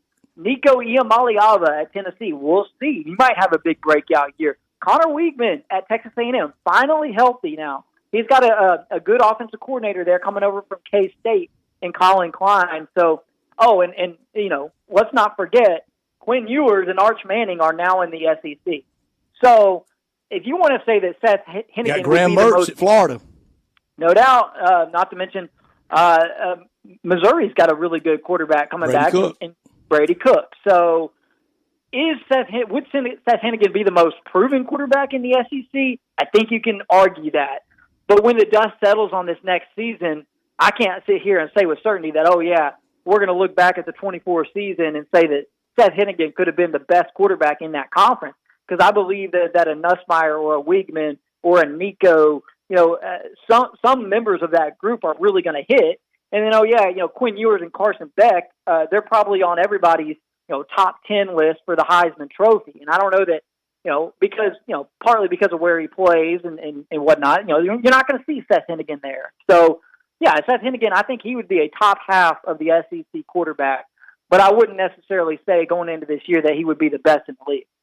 Last thing for you, David. I saw last week that you posted the ACC championship odds and picks for this season in football, and I wish our buddy Jay Morgan Harder was here because you have as your best bet the Miami at plus 430.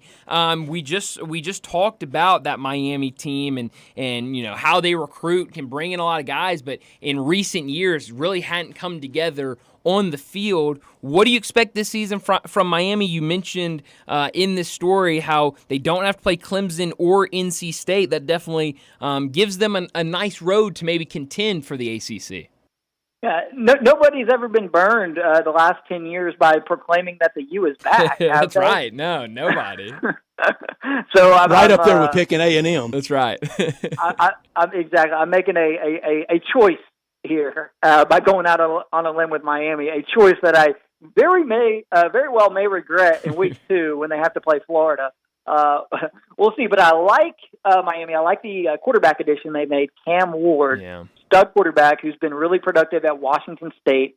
They also finally have continuity at the coordinator positions, which if you'll remember, coming out of Cristobal's first season, he changed over both of his coordinators, and then it just took them a while to get on the same page last year. And so they bring back a couple of all ACC performers on their defensive front.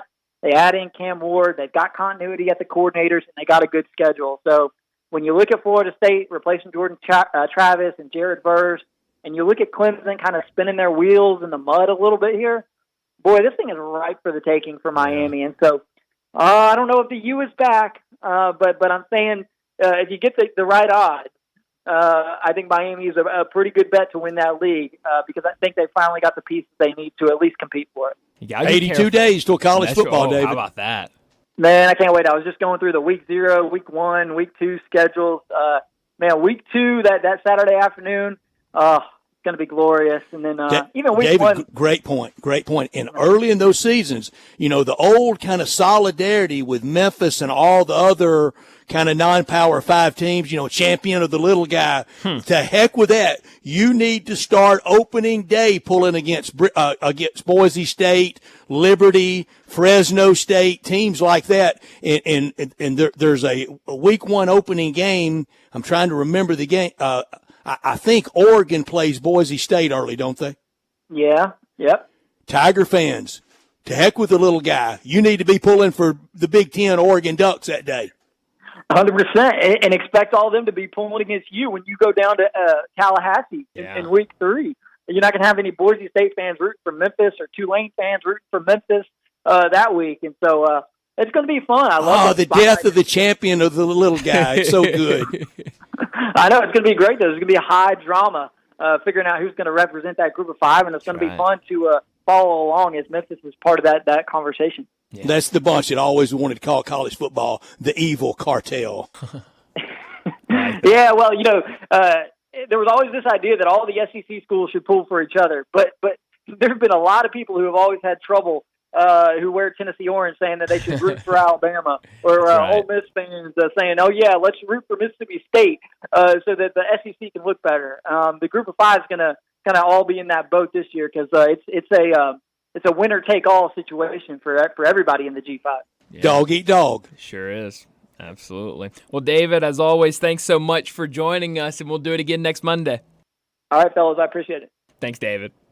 David Cobb joining us from CBS Sports, covers college football and college basketball over there, and always nice enough to join us every single Monday to kind of really talk whichever one we choose that day. We try to keep it with both, but certainly today with that David Jones news and Tiger basketball, had to get to a lot of college basketball. But let's go ahead and get to a break. When we come back, busy weekend of Major League Baseball, so we'll come back and talk about some of the things that happened. Cardinals able to steal one on the road against the Phillies. All Brett wanted. So, like you said earlier, glad he didn't want more than that, or he would have been sorely disappointed. But let's get to a break. When we come back, we're talking baseball. We are real sports talk.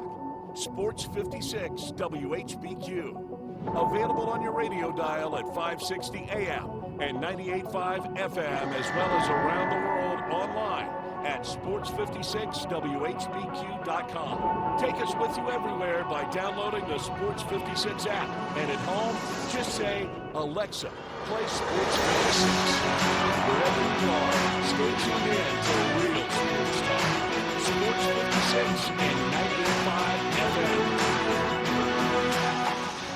Everyone is loving what they are doing at Genesis Diamonds right now. Hi, it's Eric Hasseltine inviting you to get the ring of your dreams and take advantage of 0% financing for 5 years. You can get a handcrafted designer ring with a GIA certified diamond for only $100 a month. Wedding bands, color bands, fashion necklaces, just $40 a month. Pick any item, pay $0 down, and spread your payments over 5 years. Don't miss this amazing offer. All natural and lab-grown diamonds included. Now through the end of June only, and only at Genesis Diamonds at Poplar and Perkins Extended. This is the story of the one. As a maintenance engineer, he hears things differently. To the untrained ear, everything on a shop floor might sound fine, but he can hear gears grinding and a belt slipping. So he steps in to fix the problem at hand before it gets out of hand. And he knows Granger's got the right product he needs to get the job done, which is music to his ears. Call, click Granger.com, or just stop by. Granger. Always get it done. We're going abroad for the first time in years. To Spain. So we started using Babbel. And started learning Spanish fast.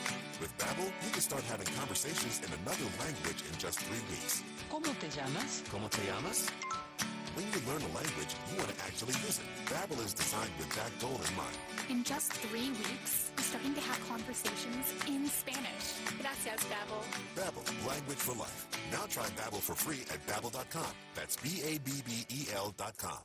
It's the event you've been waiting for all year. The 66th Annual St. Louis Hole-in-One Charity Festival. Sunday, June 16th through Saturday, June 22nd. Golfers can win cash and prizes every night, along with a chance to win $25,000 towards a city auto vehicle purchase select nights. Then, a chance to win $1 million the final night. Plus, there are cornhole tournaments every night with cash and prizes. And there's more. Beer, Pepsi products, Prairie Farms ice cream, hamburgers, hot dogs, barbecue ribs, pizza, and even the famous Hole-in-One barbecue bologna sandwich. Friday and Saturday nights, there are kids' carnival rides, as well as children's golf Saturday 2 to 4. Golfers, grab the clubs. Cornholers, practice your aim. Families, bring the kids. In Memphis, there's something for everyone. You're invited to the biggest party of the year at St. Louis Church, 203 South White Station Road. The 66th Annual St. Louis Hole-in-One Charity Festival. Sunday through Saturday, June 16th through the 22nd. Fun, family, and fabulous prizes all week. I'm with John Burgos from the world-famous Rendezvous in the Alley since 1948. Brett, we have catered parties all over this country and all over the world, from Singapore, Australia, to Central Park in New York. But many people don't realize how much we do locally. For holiday events, office parties, tailgating, birthday parties, you can't do better than the Rendezvous. For example, you can get a cheese and sausage tray for 15 to 300 people for $3.75 per person. You can even build your own nacho bar for $10.50 per person. All you need is a minimum of 15 people. In many cases, we can arrange delivery and full-service catering. We've even made it easy to get to-go items. You can just park at our front door in the alley, put on your flashes, and we'll get you going ASAP. For all your catering items and prices, go to hogsfly.com, click on menu, and drop down to catering. Thank you, John. The Rendezvous, Mr. Charlie Burgos' Rendezvous in the Alley since 1948 and celebrating its 75th year. So you need to sell your house? I have the solution. Call 901-406-1101. That's 901-406-1101. Call my buddy Bill and I buy houses. Any house, any area, as is. It's literally as simple as that. Just pick up your phone. Call 901-406-1101. That's 901-406-1101. Call my buddy Bill and I buy houses. Guaranteed to close in 5 days. If you need to sell your house fast, call Bill at 901-406-1101. That's Bill at I Buy Houses. Now back to Sports Time on Sports 56 and 98.5 FM. Here once again are Brett Norsworthy and Brian Davis.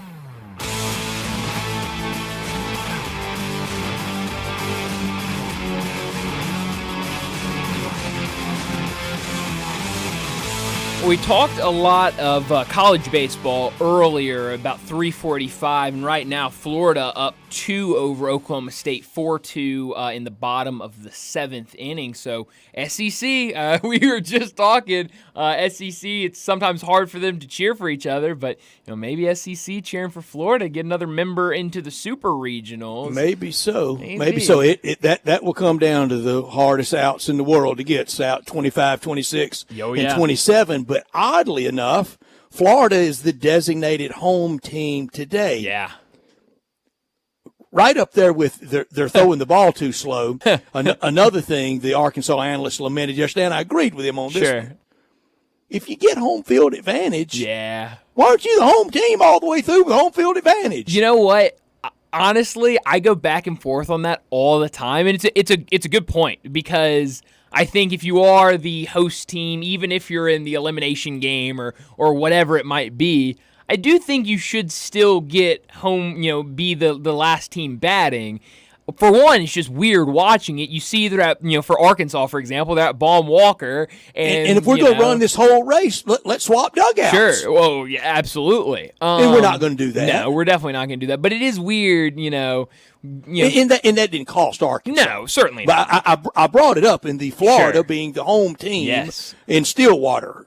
Yeah, and diagram. Yeah, and so they'll get the last bat, and that definitely puts a little more pressure now on Oklahoma State, even though they are at their home ballpark. Being on the road, so it is strange. For much of the SEC year, as closely as I pay attention to it, and it's not that close for a lot of the year. Mm-hmm. It's not. Let me be clear. For all my SEC cheerleading about the baseball is I'm not that in tune with. I didn't think they were that good. The Florida. Okay, I didn't know if you meant Florida or the conference as a whole. No, Florida was not very good this year. Conference as a whole, I thought it was real wide and not very deep. I can understand that. But Florida was one of those teams, and they kind of got the stigma early in the season of, you don't really know what you'll get from them on the weekend. Very well could see a really good team on the weekends, very well see a team that struggles on the weekends. But for a long time there, especially early in the season, they could not buy a win midweek. Very similar to Texas. I thought Florida and Texas were very similar teams. Kind of just a wild bag if you never know what you're going to get from them. Midweek, they'd be playing, most times a considered nobody to them. They wouldn't show up. They'd end up losing. It'd be a head scratcher. Ole Miss said that. Absolutely. Lost to Murray, lost to Arkansas State, lost to Memphis in midweek That's games. right. And so you saw a lot of that from both Florida and Texas. Didn't Ole Miss lose to Morehead State in there? They might have. I think it's so. A little fuzzy on me, especially those early season games, but you might be right. But, these two teams, Florida and Texas, they won series late in the season that they needed to win to get this spot, and now you're seeing Florida with an opportunity to really take advantage of it. We saw Texas not able to do it yesterday, losing to Louisiana. Mm-hmm. So, we'll see what happens here. Texas, and you get everybody's best pitch. I talked about SEMO at 50-year reunions. Mm-hmm. Louisiana, the Raging Cajuns. That's right. You could, and I'm not real big on this. Sure. They wanted it more. Oh, absolutely, they wanted it more. And Louisiana is a team that I've enjoyed watching all year. They're a fun team, and so they were fun to watch. I was hoping that they could, maybe win last night against A&M and force a last game today, but not able to do that. But some good seasons for some smaller teams. Right off there, we were talking about earlier, and again, I'm not that familiar with it. Mm-hmm. And when I go to SEC, largely in Oxford, almost entirely. Sure. In fact, I've been to, in my life, 2 games in my life that weren't in Oxford. Yeah. 1984 on a Friday night to see Roger Clemens pitch for Texas at George Cole Field. Wow. And, boy, it was Cole, too. But spelled C-O-L-E, like DeMichael Cole. There you go. At George Cole Field. And I went to the Arkansas Regional a few years ago against NC State. Everything else I've ever seen in college baseball has been in Oxford. Sure. So that's really the only stadium. Yeah. And, and going to that one trip to Baum is with. plush as it can be. Right. a lot of these little bandboxes. Oh, yeah. That people still play in. Yeah, no, you're right about that, and that's kind of the fun of the regionals is you kind of see a little bit of everything, and some of these home field venues are like you said, some are really nice, some are kind of smaller and compact, and cozy. Certainly, I know like Southern Miss last year when they were hosting, and you've got like guys sitting on like the outfield fence and like just kind of enjoying the game. Like, okay, that's fun. On the roof of his truck. That's right. And then like East Carolina this weekend, you've got they told him they couldn't bring in blowhorns, so they decided to just like make paper ones. And where was that? East Carolina. And you could hear it. You could, absolutely. And these big probably took them hours to make. They made them. They were in the outfield. And I'll be honest, and we talked about this kind of the vuvuzela of college baseball. A little bit.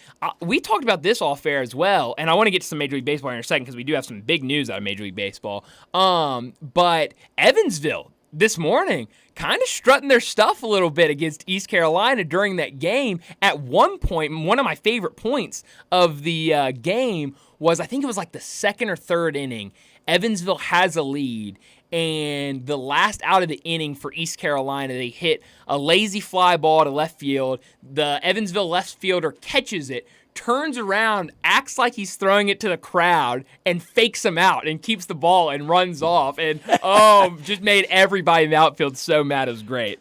You've seen that's a good example of it, and I told you the chippiest, chirpiest, mouthiest team I've seen. Yeah, is Oklahoma State. Oh yeah, they talk, and it was getting a little chippy in that East Carolina Evansville game this morning as well. But there are some teams out here that like to talk and get a little chippy, and it does feel like you get kind of that underdog team. Obviously not Oklahoma State, but kind of going back to Evansville, you kind of get those underdog teams every year in the regionals, and I kind of noticed we got seemingly less of it this year.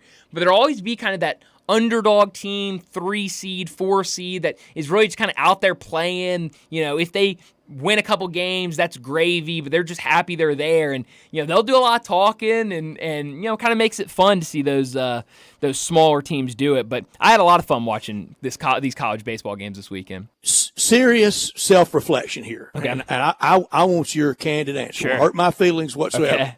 He's not going to be. Uh-huh. He's not going to be fired.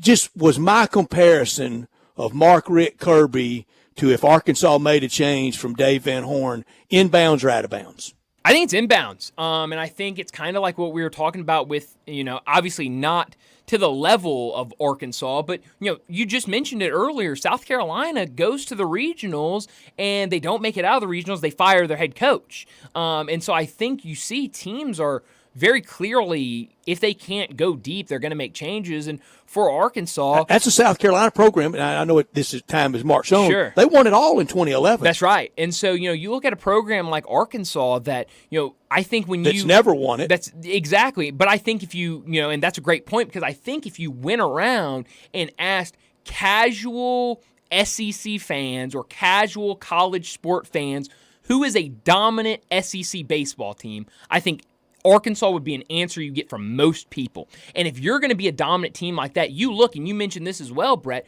look at the success the SEC has had in these recent years of winning it all. And Arkansas has not been in that mix. And so I think there should be some pressure on him, because I do think there are teams that you can say, okay, building a good program, good coach, but there are also teams that it is 100% about the results in the postseason and how far you get, and Arkansas has to be one of those programs if you talk about them being at the top of the SEC like most people would probably say they are. I think if I had to make the move, I would. Now, I wouldn't make the move until I knew who I had and who I could get. Sure. And that everything would be centered around it, even if I had to make, air quotes here, a football-type offer, fill in the check to Tony Vitello. Oh, certainly. And, he has done an unbelievable job at Tennessee. I know some people, he's not their cup of tea. He's a little different. And started at Arkansas as an assistant for Dave Van Horn. That's right. And that would, for a couple things it would do. It would send a sign of, just like with the John Calipari hire, we're shooting for the stars. We mean business. We mean business, because Bryant, It is a big business. That's right. And nothing but that now. It's no longer about mama and getting your degree and the trees and the campus experience and all that works out and we get you a job at the end of it. This is big time business. 19, 20-year-olds forever wanted to be treated like pros, wanted to get paid like pros. Yep. Now you're getting it, and expectations go with it. For sure. Capitalism is a really beautiful thing. There's also a lot of expectations with it. That's a very good point. But no, I think going into next season, there should be a little pressure on him and that program for Arkansas. LSU won it in 23. Ole Miss won it in 22. Mississippi State won it in 2021. We had no tournament in 20 because of COVID. Vanderbilt won it in 2019. 2018, Arkansas blew it to Oregon State. 2017, Florida won it. It's almost it's disgraceful. Arkansas is not in there. No, you're absolutely right. If you're going to be Omahogs, you got to have a dog pile. That's right. Yeah. Omahogs. I love it. Brett, I wanted to bring this up before we got to a break. Jeff Passan breaking this news less than an hour ago.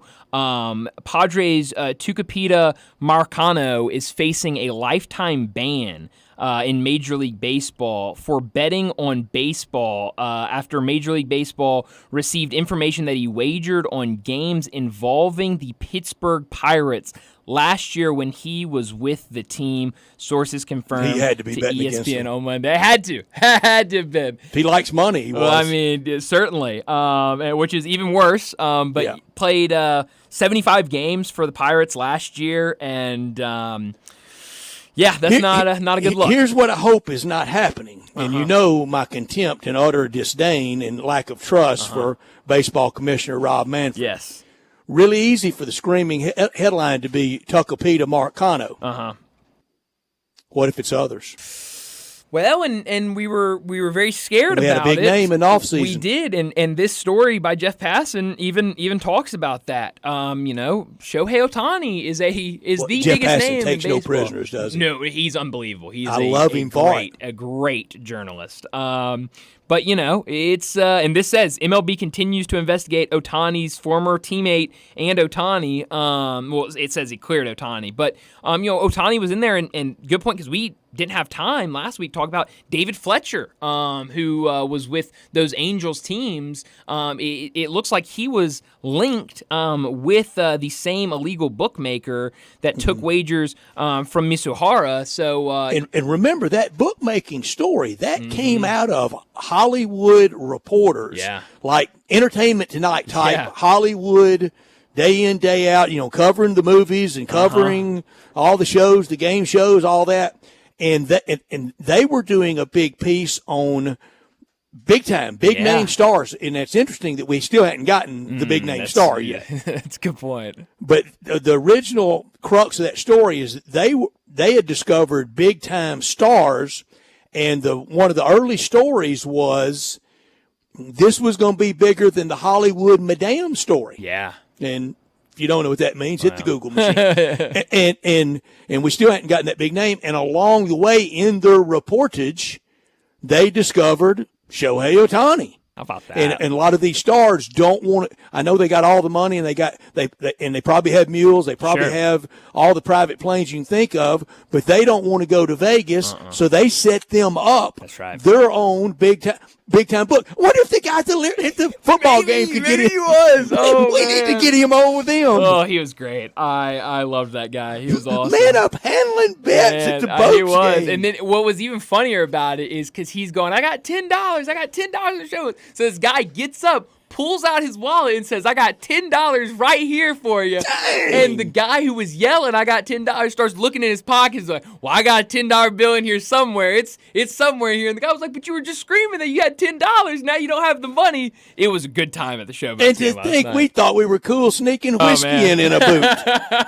Well, different times, I guess, Brett, different times. But let's go ahead and get to a break. And when we come back, it'll be time for Big Number of the Day.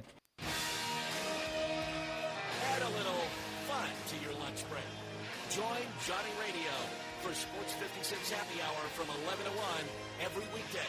on Sports 56 and 98.5 FM. Summertime's finally here, and that means it's time to party. Lucky for you, Family Leisure is having a summertime to party sale. Now, what's all included in this party sale? Practically everything. 24-foot above ground pools for as little as $19.99. All ladders, filter systems, and even robotic cleaners are 20% off. Come in and look at all of the in-stock patio furniture Family Leisure has. Plus, it's up to 50% off. Play gyms for the kids, that's $1,000 off. Patio umbrellas, take 20% off. You can get a 4-person hot tub for just under $3,000. We know you're really going to just use it for yourself. Family Leisure has discounted pricing on all in-stock pool toys and floats while the supplies last, so you better get in quick. Plus, Family Leisure has special financing available. Just ask an associate for all the details. Summertime means party time, and Family Leisure is ready for any party. Family Leisure, Whitten Road at I-40, where family and fun all come together.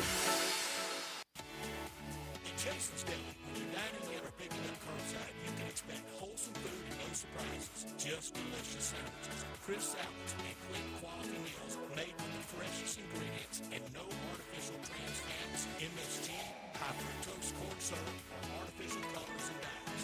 Around here, a lot of thought goes into what we put into our food and what we take out of it. Because you're not just taking a bite, you're getting a taste of who we are.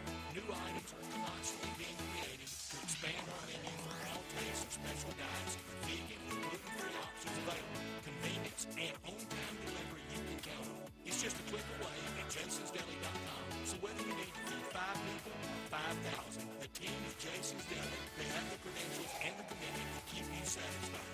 Freshness is nearby at Jason's Deli with locations at Ridgeway in the Park Place Center, Poplar Highland, Germantown Road in Cordova, and Goodman Road in Olive Branch. Jason's Deli, it's wholesome food and no surprises. As you know, summer is right around the corner, and for most people, that means more activities, more golf, more biking, more of whatever you love to do. But if you're dealing with aches and pains, your more could become less. This is why I'm here to tell you about Relief Factor. Relief Factor is a daily supplement that helps fight pain naturally. For instance, I was sent Relief Factor to try, and I've been taking it every single day. I'll tell you what, I feel the difference every day. You see, instead of masking your pain, Relief Factor's formula is designed to help reduce or even eliminate it. It's 100% drug-free, and it's been a game changer for so many people. So let's get after it this summer. Let's feel good. Let's do more of the things that we love to do. Don't let pain keep you down. Give Relief Factor a try and save on your first order. Go to ReliefFactor.com or call 1-800-4RELIEF. That's 1-800-4-RELIEF. Help fight pain naturally with Relief Factor. These products and statements have not been evaluated by the Food and Drug Administration. These products are not intended to diagnose, treat, cure, or prevent any disease or condition. Hi, this is Troy Fiveash, owner of Fiveash Roofing. In these uncertain economic times, there are so many things as a contractor and a business owner that I cannot control. The rising cost of materials, not to mention fuel and transportation costs. In the last 2 years, shingle prices have almost doubled, and commercial materials have doubled. And I don't have to tell you what fuel costs these days. But you know what I can control? How much markup I put on a project. I have always prided myself in knowing I never gouge a customer. But in an effort to ensure my crews have work and my customers are being treated fairly, I have lowered my profit margin, hoping to give you a price you can live with and keeping my crews busy. So if you need a roof or gutters, please give us a call. Fiveash Roofing, fair, honest, and ethical. Fiveash Roofing, a proud sponsor of Tiger Athletics and a member of the Tigers home team. 367-0050 or MemphisRoofer.com. 367-0050 or MemphisRoofer.com.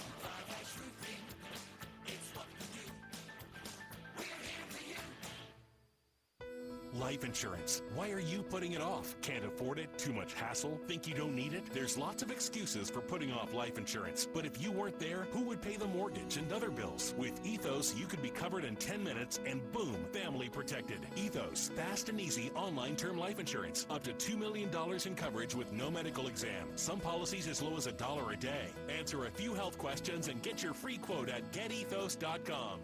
That's getethos.com. Ignite your desire at Sissy's Log Cabin with our exclusive Facets of Fire Diamond. Created through the first diamond cutting advancement in over a century, the Facets of Fire Diamond features more brilliance than any other. With its burst of fiery color, This diamond is passion personified. Shop Facets of Fire at sissyslogcabin.com or in store and experience the evolution in diamonds only at Sissy's Log Cabin, because life's too short for ordinary jewelry. Now back to Sports Time on Sports 56 and 98.5 FM. Here once again are Brett Norsworthy and Brian Davis.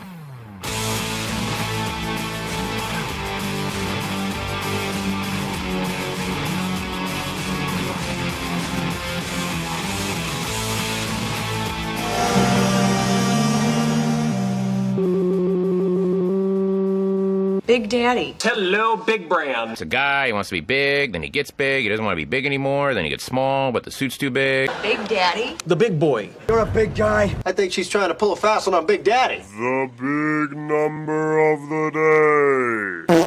Well, my big number comes from Major League Baseball, and I love it because we were just last segment talking about Marcano, who is facing a lifetime ban, a potential lifetime ban for betting on games when he was a part of the Pittsburgh Pirates team, betting on Pirates games.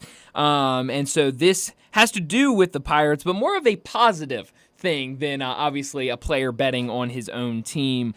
7 is my big number today. Mitch Keller, starting pitcher for the Pittsburgh Pirates, is the 5th pitcher since 2013 to reach 7 or more wins by June 1st in back-to-back seasons. So he did it last year, did it again this year. The pitchers he's joining since 2013, some really, really good ones. Justin Verlander, who was did it most recently in 18-19. Clayton Kershaw, who did it 16-17. Felix Hernandez, King Felix, who did it 14-15. And a guy that we know very well, Adam Wainwright, who did it in 13-14. So really good company. But Mitch Keller on a Pirates team that I think is getting more attention this year, but I don't think Mitch Keller has gotten the attention that certainly those other pitchers got in their career. But a good pitcher, Mitch Keller, and putting together another good season. Brian, my big number is from college baseball, and I have a correction to make. I have been to one other college baseball game. Okay. Me and my brother and my middle nephew, we were going to an Alabama-Ohio State basketball game. Oh, wow. One year late February, and we went to see Alabama play Miami of Ohio in baseball before the game. So I've been to 3 places, well, 4 stadiums: George Cole Field, Baum Stadium, Stadium in Oxford, and the stadium at Tuscaloosa. Yeah. So that's the other one. My number's 291. When the college baseball season opened this year, on February 21st for the home opener for SEMO, that was their announced attendance, 291 people. Whoa. Against Murray State, a team that later in the year beat Ole Miss. That's right. In Oxford at Oxford University Stadium at Swayze Field. That's right. Arkansas's home opener against James Madison. Oh my! Good home opener. It was. I remember that we were at the Agri Center for the boat show, I believe. That's when exactly right. That game Brian. happened. They had 9,432 there. Holy cow! I found those numbers looking for budget numbers. Oh good luck finding budget numbers. Yeah, good luck. They've gotten it hidden so well that you really can't find it out there. It's all public record, but good luck really getting down to what Arkansas spends on baseball. So I thought, well, the contrast would be home opening crowds. 291 for SEMO, 94-32 for Arkansas. Holy, I mean, that has blown my mind. What a good big number. Wow. And yeah, SEMO got the best of them yesterday afternoon to eliminate the Razorbacks. So no Omaha for them, which I know is a shame for a lot of Arkansas fans. But let's go ahead. We need to wrap up this hour and get to a break. And when we come back, we're talking a little bit of the Grizzlies, talking NBA with DeMichael Cole from the Commercial Appeal.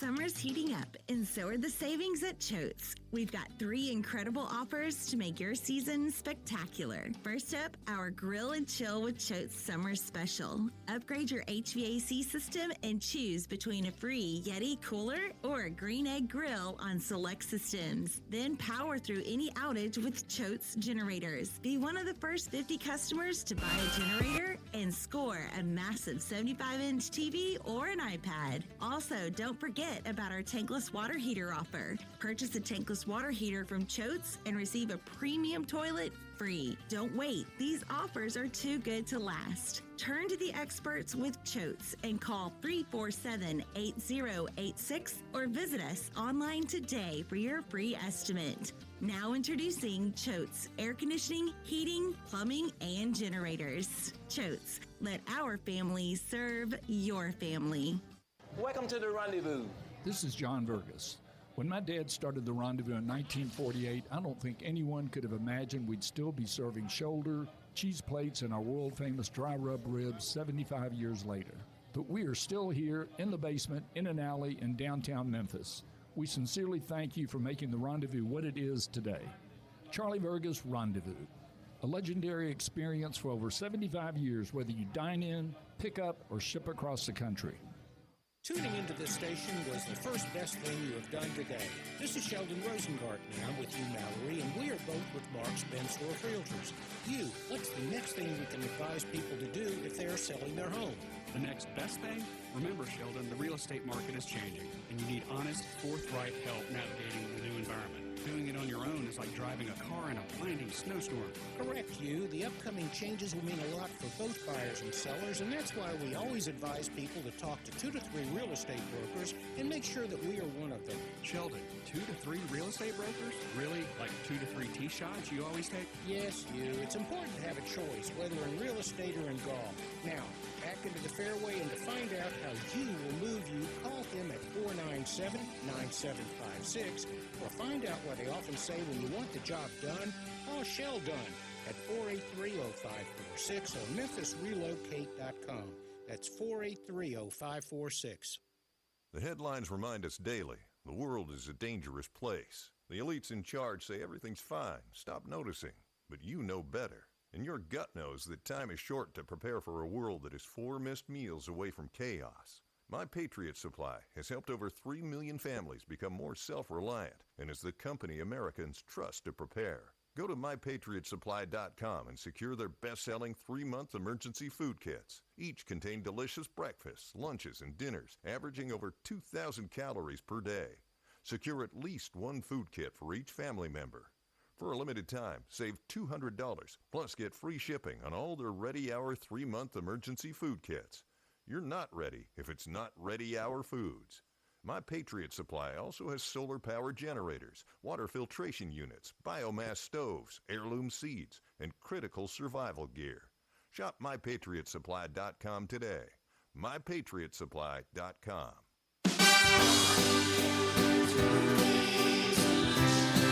It's silly season in the life of your roof. I'm Brian Elder, 867-0303. The weather can be unpredictable, and I'm ready to get more life out of your roof with our award-winning Owens Corning repair team. We're the repair guys the other repair guys call when they can't find the problem. Leaks become black mold when ignored. That's why when you call me, I start my inspection.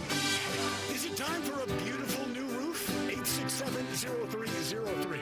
I'll measure your roof from outer space and get you an estimate right over the phone. The best warranty in the business, including a warranty against ice dams. The only roofer in Memphis to offer a warranty against water intrusion due to snow buildup. Ask about military and first responder discounts. 901-867-0303 or BrianElderRoofing.com.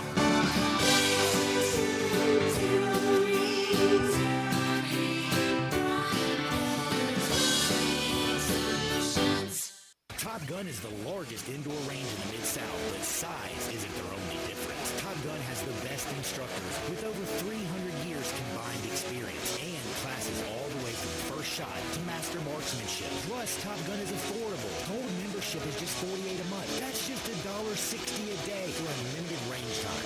Free gun rentals with purchase of ammo and members lounge access. Top Gun 2770 Witten Road and TopGunMemphis.com. Always shoot with the best. Top Gun Memphis. Do you those things you can do for your employees or family's health? Provide Arctic Clear bottled water. Arctic Clear bottled water is your locally owned and operated bottled water provider. Arctic Clear is 100% natural spring water with free delivery and setup, dependable service, and no long-term contracts. An easy choice. Call Jeff Manus today, 901-382-2363, or visit arctic-clear.com. Arctic Clear bottled water. Call now, 382-2363. That's 382-2363. We are Sports 6, Now back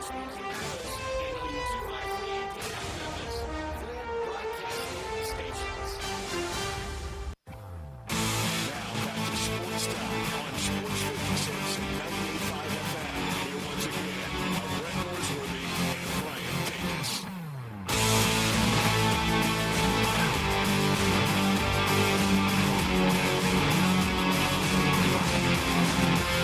Welcome back into Sports Time as we start our third and final hour. And joining us now to talk the NBA, talk some Grizzlies, DeMichael Cole, the Grizzlies beat writer over at the Commercial Appeal, joins us now. DeMichael, thanks so much for joining us. Plenty to get to on both the NBA and the Grizzlies, but I do want to start off with the Memphis Grizzlies. You had a story over at the Commercial Appeal earlier today that I thought was really interesting, something I'd seen kind of on social media, but I loved what you wrote about it. Your headline was Why NBA Star Paul George Feels Gigi Jackson Deserves More Respect. Saw earlier on social media where on Paul George's podcast he talked about Gigi Jackson, kind of what he thinks about him. But what does that mean when you kind of hear stars of this league like Paul George talking about Gigi Jackson, a second-round pick? Obviously, we saw here in Memphis what he can do, but, I think some people could say, well, the Grizzlies weren't any good. He was just playing because they had to have somebody out there.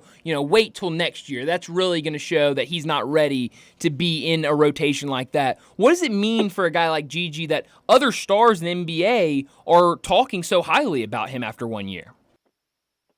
Yeah, I mean, one thing when I talk to players, and they talk about this type of thing, one thing a lot of players say is it's cool, when your friends, your family, even to a certain degree when the media, kind of give you, those props and flowers, but it's a different level when one of your peers, one of the players in the league, and even, in Gigi Jackson's case, Paul George is someone, if you watch Gigi Jackson play, you see some of Paul George's skill set, within his game. So, I mean, it's no secret that Paul George is kind of looked at as one of like the greats, one of the GOATs, if you will, of the younger generation. Like they love Paul George's game. He has like, the prototypical game, for all the kids coming up watching YouTube highlights and things like that. So, it's a vote of confidence, for Gigi in one way, but two, it's confirmation that,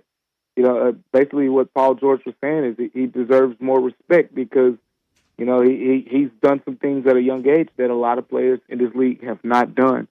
So that stands out to me, as the main takeaway from that. And, Paul George being that player who I think you can say had, a slower trajectory where his rookie year, he didn't come out averaging 15, 16 points a game. He was kind of behind Danny Granger at first, and then he kind of worked his way up. He was a two-guard at first, and then he became that star player, Paul George, around his, third, fourth season. So he's someone who kind of appreciates seeing a guy come in from his rookie year and make the impact that Gigi did.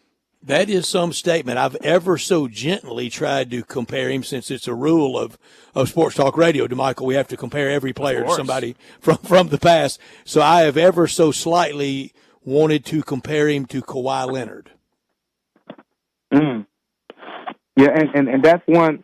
I mean, the physical part of it, the 6'9", the athleticism. I could see that part of it. He's still Kawhi Leonard's always been super strong. That's the different level, and Gigi's probably going to get there. But yeah, Kawhi Leonard, that's a strong dude. That rookie picture of Gigi Jackson compared to that 10-year veteran picture will look. It'll really be a contrast, won't it? Yep. The body type. Oh, definitely. Like it might be like looking at. He's 18. Yeah, he's a teenager. Like, he has so much more room to grow. He's going to broaden out a little bit. And, it's going to be fun to see. Yeah, absolutely. You also wrote a couple days ago about trade options for the Grizzlies. I've seen a lot of people kind of talking about Mitchell Robinson, maybe something there with the Knicks. It definitely seems like Hartenstein is going to be their guy, and if you listen to what other people are saying around the NBA, it could be a big payday for him to stay in New York or go somewhere else. With what he has done this year, he's definitely showed his value. Do you think if the Knicks decide that they want to keep Hartenstein becomes their guy, that maybe Mitchell Robinson's a guy maybe the Grizzlies should call and see what the asking price is for? Yeah, simply because, at the end of the day, you look at the Knicks situation, it's something I've kind of monitored all season long because today's NBA, you're just not going to pay too big, more than likely, the cost for, two guys that you feel like should be starters, especially Hartenstein. He's going to command a salary that's probably similar to what Mitchell Robinson is getting. Mitchell Robinson is at $15 million a year. You look at Brandon Clark, he's a little bit less than that, and whatnot. But Isaiah Hartenstein is going to be, a targeted player. And if the Knicks want him back, which seems like it's probably the route they'll go in because he's the one who played, more this season. He played the playoff minutes or whatever, and pretty much did well, in that role. That makes Mitchell Robinson more expendable. And with that being the case, I look at it as, Mitchell Robinson, makes a lot of sense, for the Grizzlies. $15 million, contract per year. So financially, you could make it work with a couple moves here, a couple moves there. My biggest concern in the case of a potential, when you say Mitchell Robinson, is the injuries. That's why. That's a big part of it. Like, on the court, he gives you everything the Grizzlies should want at the center spot when he's playing. He is arguably the best offensive rebounder in the NBA, not named Steven Adams. We talked about how Steven Adams was averaging pretty much over 5 offensive rebounds per game before he got hurt. Mitchell Robinson has averaged over 4 offensive rebounds per game in each of the past 3 seasons. But in those same 3 seasons, 31 games played this season, 59 last season, 72 the year before that, and then 31 the season before that. So availability is a concern for him, but when he's available, he's a guy who can take the Grizzlies, I think, to that next level. What do you think some other options and plans may be after Mitchell Robinson? I think there are some cheaper options out there, and if you don't go in the direction of Mitchell Robinson, if you want to talk about the big guys, Jared Allen is one who makes as much sense to anybody, to me, because of the fact that, one, financially you can make it work, and two, my thing with these type of deals is if you want to go get a player of value from another team, it has to make sense for that team too. They're not just going to salary dump Mitchell Robinson. Jared Allen is not just going to be a salary dump. Like, Jared Allen was an all-star a couple seasons ago. Mitchell Robinson just got that extension, not too long ago. So these are players that clearly have value for those teams. But in the case of a Jared Allen, for example, you look at Cleveland. There's kind of an addition by subtraction type of model they could go by in terms of if you move Jared Allen, that allows you to move Evan Mobley to center. The reason he hasn't played center already is because you expected Evan Mobley to progress more offensively than he has up to this point. He has not been the offensive player that some expected him to progress to out of USC. But that's okay. Put him at center. He fit well there. Get more of an offensive option at the 4, and you can flourish. But the backcourt is where Cleveland needs some change. With Donovan Mitchell, I believe that's the guy. But Darius Garland and Donovan Mitchell together, you got 2 scoring guards who are short, and at the end of the day, defensive liabilities.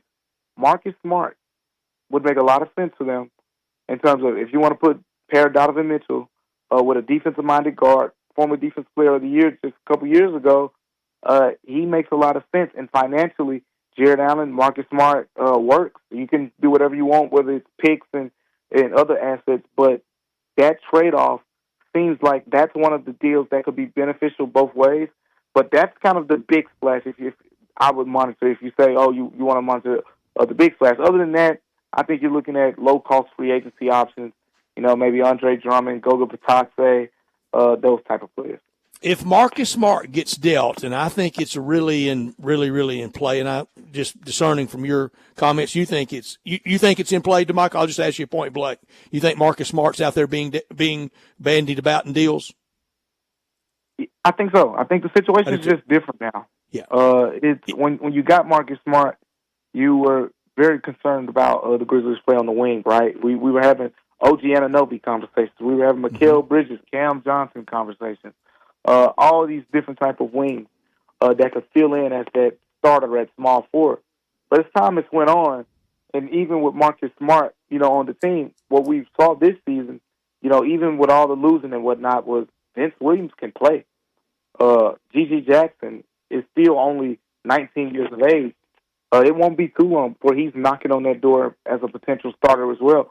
So you got two guys in Vince Williams and G.G. Jackson who kind of help feel, that need for the wing internally. When we thought all along that it would have to be filled outside, and that's why they traded for Marcus Smart. So I think Marcus Smart is still a want in Memphis.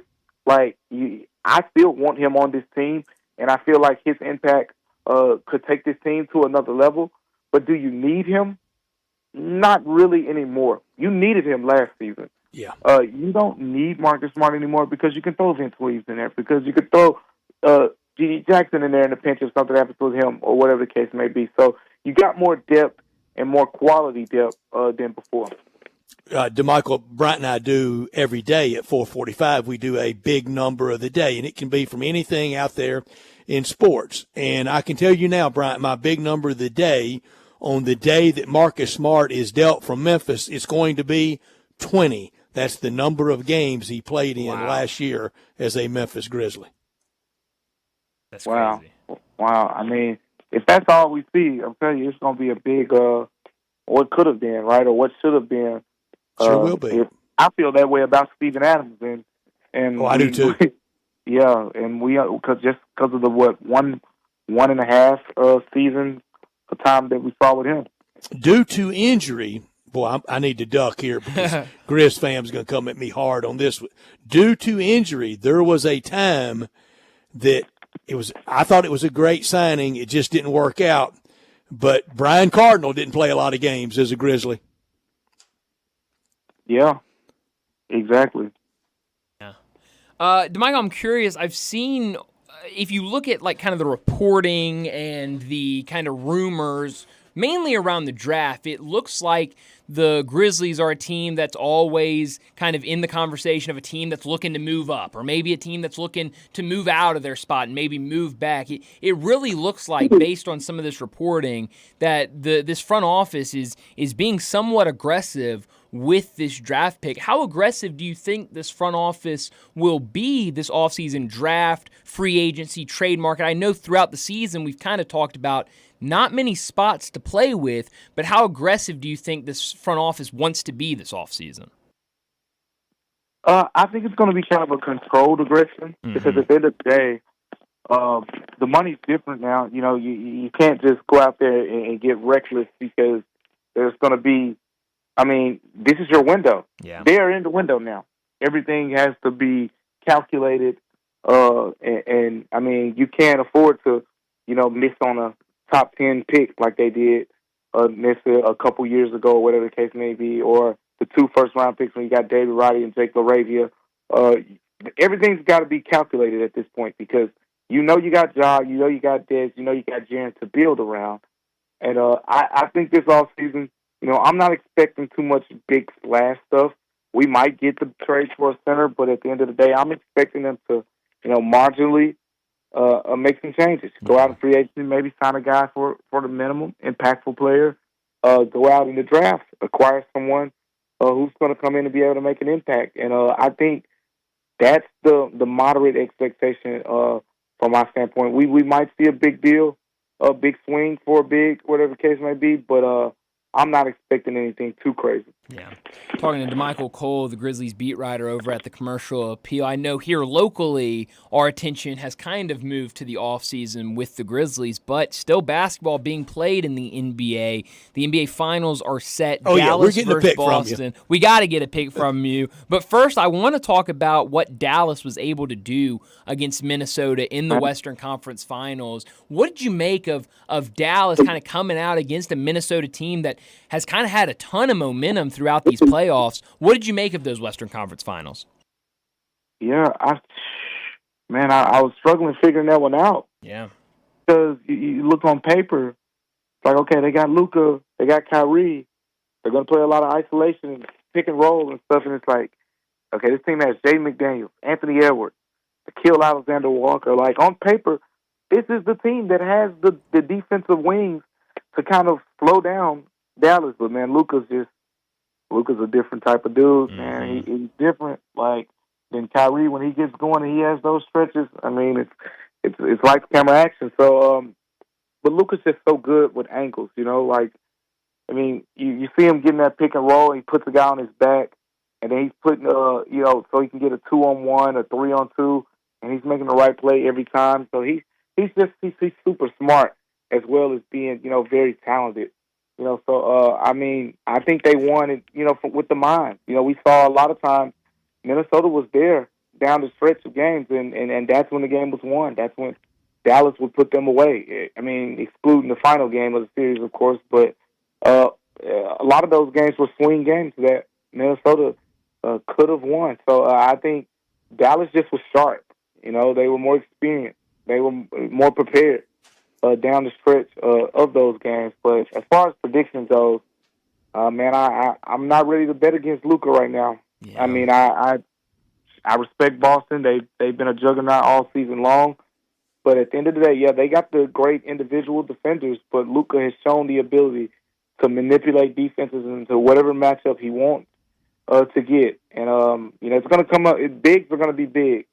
And honestly, I think, you know, with Boston, we might see some Xavier Tillman a little bit more in this series because Kristaps Porzingis is great, but he's a drop coverage guy. I mean, Luka has toasted Porzingis in isolation, going all the way back to the Eurobasket stuff when he was 18 years old. So I don't like Porzingis in that matchup. You know, Al Horford, for all the great things he's done, teams have attacked him in isolation throughout the playoffs.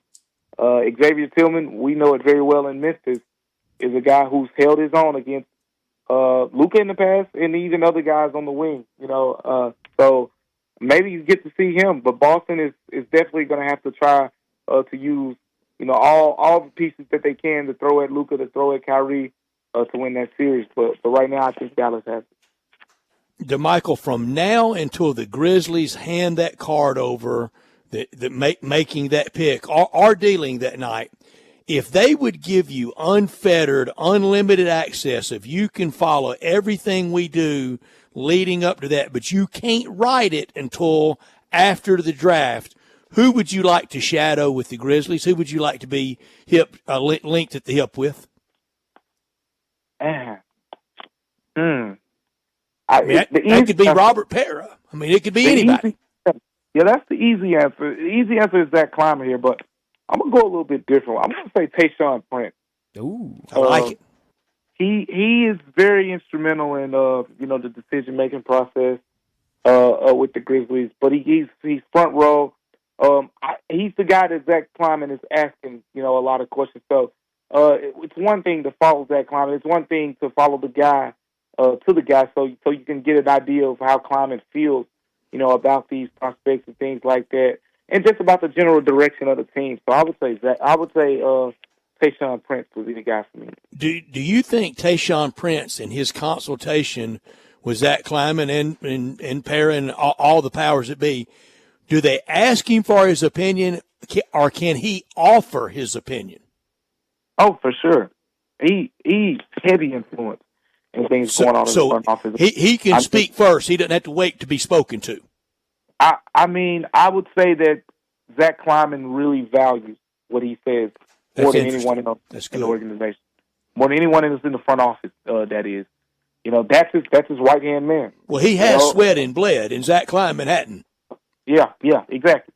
And Kleiman understands that, and I think that's the relationship that they have. He's the look at it like if they were TV announcers, Zach Kleiman is your play-by-play guy, whereas Tayshaun Prince is the analyst. He's the one that's breaking down the X's O's, while Kleiman is your play-by-play guy. I would use that analogy, but yeah, he's the right-hand man, and there's a lot of trust put into Tayshaun Prince. Well, I'll go a different route. Similar question. Who's the player you would want to be around this offseason if you had all of the access you could to them? Marcus Smart. Oh, that's a good one. He's the one I think to monitor this offseason. What's next for him? What type of conversations are the Grizzlies going to have with him? Mm-hmm. And I mean, for the record, I don't expect anything to happen on that end, but I feel like he's gonna he's a vet. He's been around. He talked about the situation in Boston a lot. He said the one thing that he didn't like was that he wasn't really given a heads up on that situation. So I think if anything were to be rumored out there, whatever the case may be, he would be kept in the loop. But yeah, he's a passionate dude about this whole NBA thing, the business thing. So that'd be the guy for me. DeMichael, I know, and I can appreciate him running a little hot, a little miffed over how it was in Boston. Does he deserve a head up in Memphis? A heads up of you're in a deal, we're trading you? I think he would think so, just from the experience of the years that he's put in. And then it's kind of Kleiman's thing too. I think in the past he's done that with most of those guys. Even like Steven Adams was only in Memphis a couple years, and he got that treatment and what else. So I think it's kind of the way the Grizzlies like to operate. You don't want to send these guys out in bad dealings. I think of the Dylan Brooks situation, with the whole sign and trade under any circumstances and things like that he wouldn't be back. It was very clear that didn't come from like the Grizzlies side because of those types of things. Like they like to leave on decent terms with guys. Yeah, absolutely. Well, DeMichael, always so much fun catching up with you. Thanks so much for joining us, and we'll talk to you again next Monday. I appreciate you guys. Take care. Thanks, DeMichael. DeMichael Cole joining us from the Commercial Appeal, the Grizzlies beat writer. Who's your player? Oh, that's a good question. Honestly, for me, it might be, and this might be kind of a wild one, I think for me it's Vince Williams. And I say that because he has the big year last year where he gets with the team, he plays really well. Mine's Ja. I mean, Ja's the easy one. I mean, Ja is I want to see the world he's in, and I want it to be certainly storybook and the start of the great comeback. Absolutely. But for me, I think with Vince, a comeback that leads to a parade sure, absolutely. in Memphis. And that's a really good one. But for me, for Vince, I wanted to go kind of off the wall. And you got to think, Vince and Gigi kind of came in with similar things, weren't full roster guys, both got on full roster. Well, Gigi, his name has kind of been in the headlines. He's kind of been that guy. I feel like we've all kind of forgotten about Vince Williams since Who's your front office? Season. Oh, man. I don't know. Mine's Para. I want to see him tick. It would probably be I want to hear his voice. Well, yeah. What does he even sound like, Brad? I mean, no.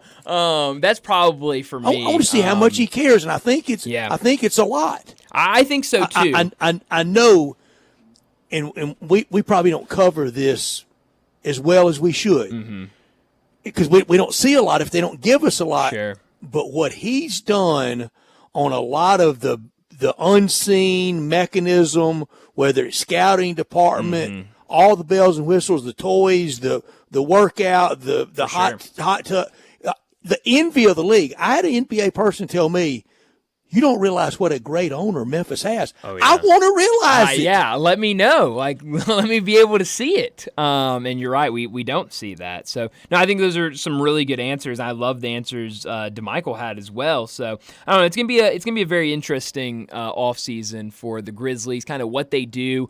I asked him how aggressive he thinks they're going to be because you see their name involved with a lot of these. Maybe their team is going to trade up. Maybe their team is going to trade down when it comes to the NBA draft. Let's go ahead and get to a break. When we come back, we'll talk about what's trending.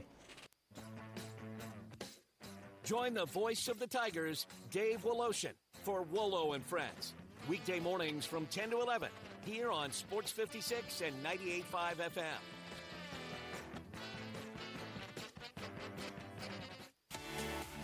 Jason's Deli. When you're dining in or picking up curbside, you can expect wholesome food and no surprises. Just delicious sandwiches, crisp salads, and quick quality meals made with the freshest ingredients and no artificial trans fats, MSG, high fructose corn syrup, or artificial colors and dyes.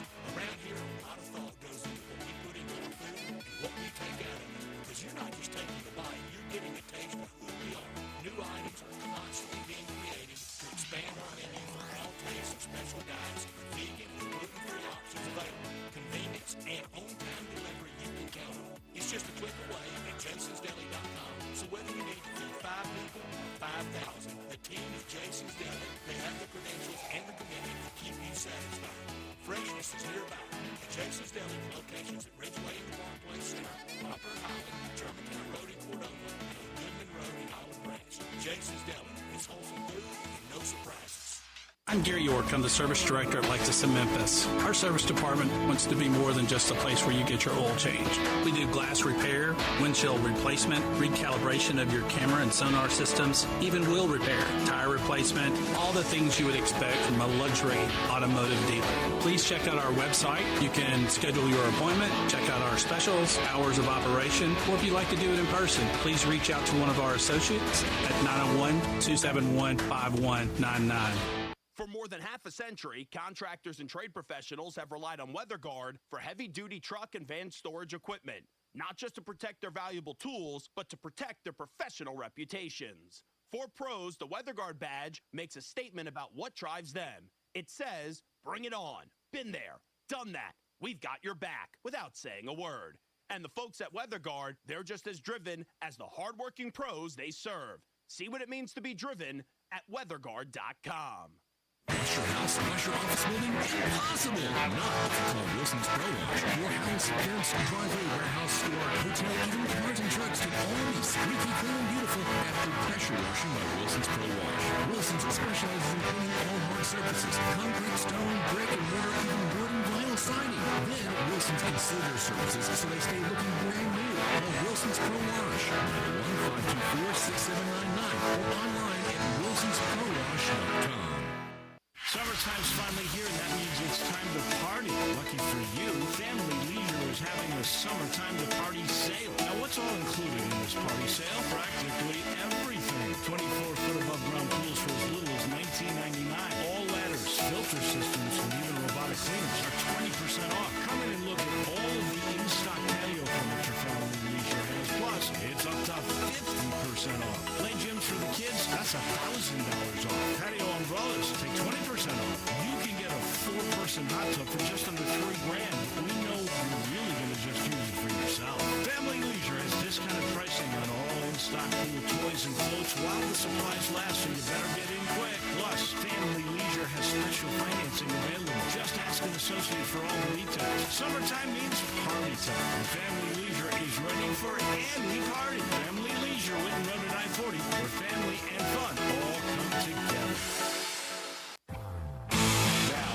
Sportstime on Sports 56 and 98.5 FM. Here once again are Brett Norsworthy and Brian Davis.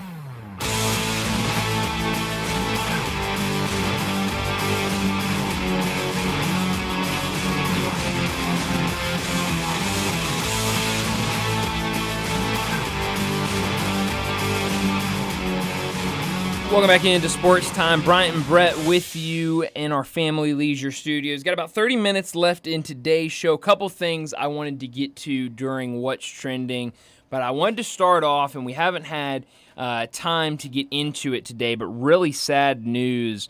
Earlier this afternoon, Larry Allen, former Dallas Cowboy and Hall of Famer, passed away at age 52. It was announced earlier today. Way too young. He was on a vacation with his family in Mexico. So really, really sad. An unbelievable player in the NFL, and really sad to see him pass away this morning. It really was a stunner, and I was the Super Bowl that he was announced that he was going in. They did it a little different. Mm-hmm. I was there, and just everybody knew it was one of just the slam dunks of all time that he was going in first ballot with unanimity. And if you don't believe that Jimmy Johnson and Larry Lacewell and that Cowboy scouting department and drafting department had it rocking and rolling in the 90s to get that big man out of Sonoma State with a second-round pick, and then to put him with, before Eric Williams had the car wreck, Bryant, and devastated his knee. He was never the same player after he was on his way to Canton. That was were they left or right side for the Cowboys? They were one side, guard and tackle. Had Mark Stepnoski as the center. The other side had Nate Newton and Mark Tuinei. Jay Novacek was a great blocking tight end, had a real, lunch pail fullback in Moose Johnston. Emmitt Smith was going to thrive a lot of places. Yeah. Almost anybody's going to thrive in that spot. And then you got Troy Aikman in play action to keep them honest. That's a good team right there. That was a great team, and free offensive line free agency really hit them and hit at that time and disturbed the Cowboys' dynasty. If they could have just kept Steve Berline as backup quarterback for a lot of those years that Aikman had to miss some games, not a lot, but that was something to watch. Larry Allen and Eric Williams dominant. Yeah, no, you're absolutely right, and so I hated seeing that news. 52. 52 is just so young, and a guy I saw kind of the tail end of his career was kind of really when I started watching football. Really, really sad to see that news today. Like I said, I don't know if the cause of death has been put out there, but on a vacation with his family, age 52, really, really sad to see that. And he didn't play his entire career for the Cowboys, but when you think of him, you think of the Cowboys. Is he in the Ring of Honor? I don't know that. I'm sorry, I don't. You know what? I don't either. I think he is. I bet he is with Hall of Fame designation. Yeah, absolutely. And that's their version of retiring numbers. Yeah, he is in the Ring of Honor. I'm trying to see if I can see. No doubt. When he got put into the Ring of Honor. It's almost tantamount to when they go into Canton, they go into the Ring of Honor. Yeah, he was put into the Ring of Honor ceremony's great. Oh, man, it's really Who good. was it last year that the ceremony was so good that I watched? Who was that? And didn't they do it like on a Thursday night game? And they got jackets for it, and I thought, man, there's a lot of jackets out there. And it was really good, and now I can't remember who it was. But you're right, it was a Thursday night football game, because I remember it was the only It was game Jimmy on. Johnson. It was. That's who it That's was. right. It was finally for Jimmy Johnson. That's right. And overdue. Yeah, that is exactly who it was. But he was put in. Larry Allen was put into the Ring of Honor November 6th, 2011. So he went in before before Hall of Fame. So that even shows even more. Yeah. That's a testament to greatness right there. And in the building and the organization, Jerry Jones, the Jones family, beloved. Oh, absolutely. For that to happen. Absolutely, 100%. So definitely sad to see that. Brett, we mentioned earlier you were the big winner over the weekend at the Canadian Open. Not to toot your horn or anything. And I haven't tooted all day today. You actually haven't talked anything about it. You mentioned it, but I was reserving it for this. Oh, Canada. Our home and native land. Wow. That's it. We stand on guard for that. That's only lyrics I know. That's all we did. Pretty good, though, wasn't it? That's pretty good. Without any practice. I did not see that coming. Imagine if I'd have really rehearsed. Well, yeah, maybe you should do some rehearsing. You can give John that on Wednesday when he joins us at 4 o'clock. After seeing the study this weekend that we have the most violent wrecks, automobile accidents in the country, and that we're also the most dangerous pedestrian place in the country, I just cause wrecks. Yeah, maybe we shouldn't do that again. Yeah, don't need to. Now that you think about it. Some interesting stories over the weekend at the Canadian Open. CT Pan's caddy goes down. He had to get a fan to goes down. Literally, it went down. Down goes Fluff. And had to have a fan carry his clubs for a couple of holes. But then I keep seeing this. I have the. I'm watching regionals on my iPad in here, and right now North Carolina up 2-1 for those interested. But there against LSU, correct. There is a headline that keeps coming on the ticker, and I've seen it like 3 or 4 times already. A 15-year-old is going to participate this weekend at the Rocket Mortgage on the PGA Tour. 15 years old. No, this week's the Memorial. Okay, so maybe it's in a couple weeks at the Rocket Mortgage. Rocket Mortgage. That's in Detroit. We told Johnny. That's right. He's got to go to it. We need live reports. Rocket Mortgage is the last weekend in June. Okay, so maybe it's then. I thought it said. You Rocket know my Mortgage. Answer to that. Too young. That's too young. It's so young. I know they. The euphemistically they can. Sure. Do they need to? Wow. So I finally found it. It is the Rocket Mortgage at the end of this month. Miles Russell, 15, to make PGA Tour debut at Rocket Mortgage. He'll become the youngest player ever to make he became the youngest player ever to make the Korn Ferry Tour at 15, make the cut. I think we talked about him a couple weeks ago. We did. That was him. Yeah, and he will make his PGA Tour debut at the Rocket Mortgage Classic later this month. Way too young. I'm sorry, too young. Yeah, and if he goes on and wins it, that's a lot coming at someone 15. Earlier when we were visiting with DeMichael, I mentioned 20 games for Marcus Smart, and it reminded me a little, if that's all it is, of we didn't have Brian Cardinal for long because of injury. Yeah. Brian Cardinal looks like Cal Ripken compared to Marcus Smart. 159 games for Brian Cardinal. Wow, holy cow, that many? But it's only really that's 2 true. years. That's a good point. It was spread out over more than that, but sure. He was hurt so much. And I think you kind of knew coming in with Marcus Smart is, hey. And that was free agent Brian Cardinal. Sure. Marcus Smart was in a deal. Right. But I think with Marcus Smart, I think you kind of knew, hey, there's the chance of injury. He's had that injury history, but you thought, okay, you're going to get him for 3-4 years, however many years, see how this plays out. If they deal him this offseason and you get 20 whole games out of him, that's going to be really, really that's a surprising. That's a big toughie. And I think he is actively in deals. I think you're right, because I think, and certainly we always say it, Twitter is definitely not real life, and it's definitely not where you should go for trades, but when you look at some of the guys that the Grizzlies have been involved with and guys that they could be involved with in terms of trades, when you talk about needing the salary and needing the players to make those trades work, but try not to affect so much your roster you have right now, it really feels like, Marcus Smart is that guy that can make a lot of trades work, and that I think the front office feels like, if we have to cut ties with them, we're okay by doing that. Yeah, I think so. Back to the Padres player who has been suspended. Padres Tucupita Marcano facing a lifetime ban. It was when he played with the Pirates last year, and we've been warning from day one of us doing ads, running ads, and we're going to continue to do it for whatever it is.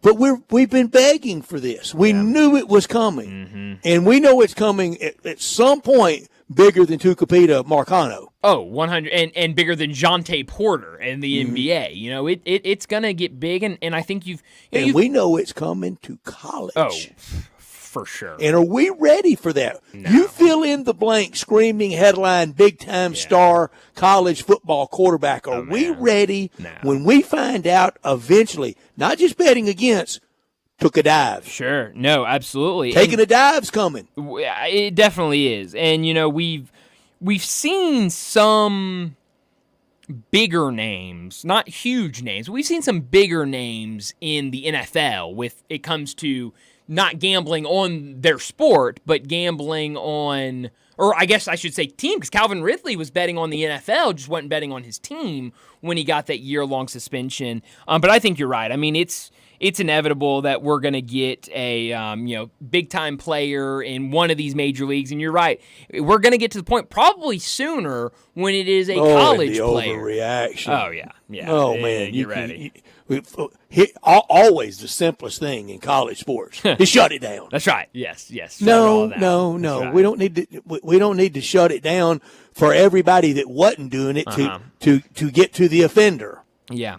Well, and this is interesting. I'm seeing ESPN just put up a story within the last hour or two, a timeline of sports gambling scandals since 2018. With this coming down, obviously Jonte Porter coming That's out. That's a long list. I haven't seen it. It is a long list, and so long, I should say, that there are some stories that I didn't even realize were stories I didn't even know about. Well, we do. We kind of yawn through a lot of them. Well, and here, too, that just kind of jumped out to me, I had no idea an NHL player, Shane Pinto, was suspended 41 games for gambling, and the Korn Ferry suspended 2 golfers for betting as well. They bet on PGA Tour competitions.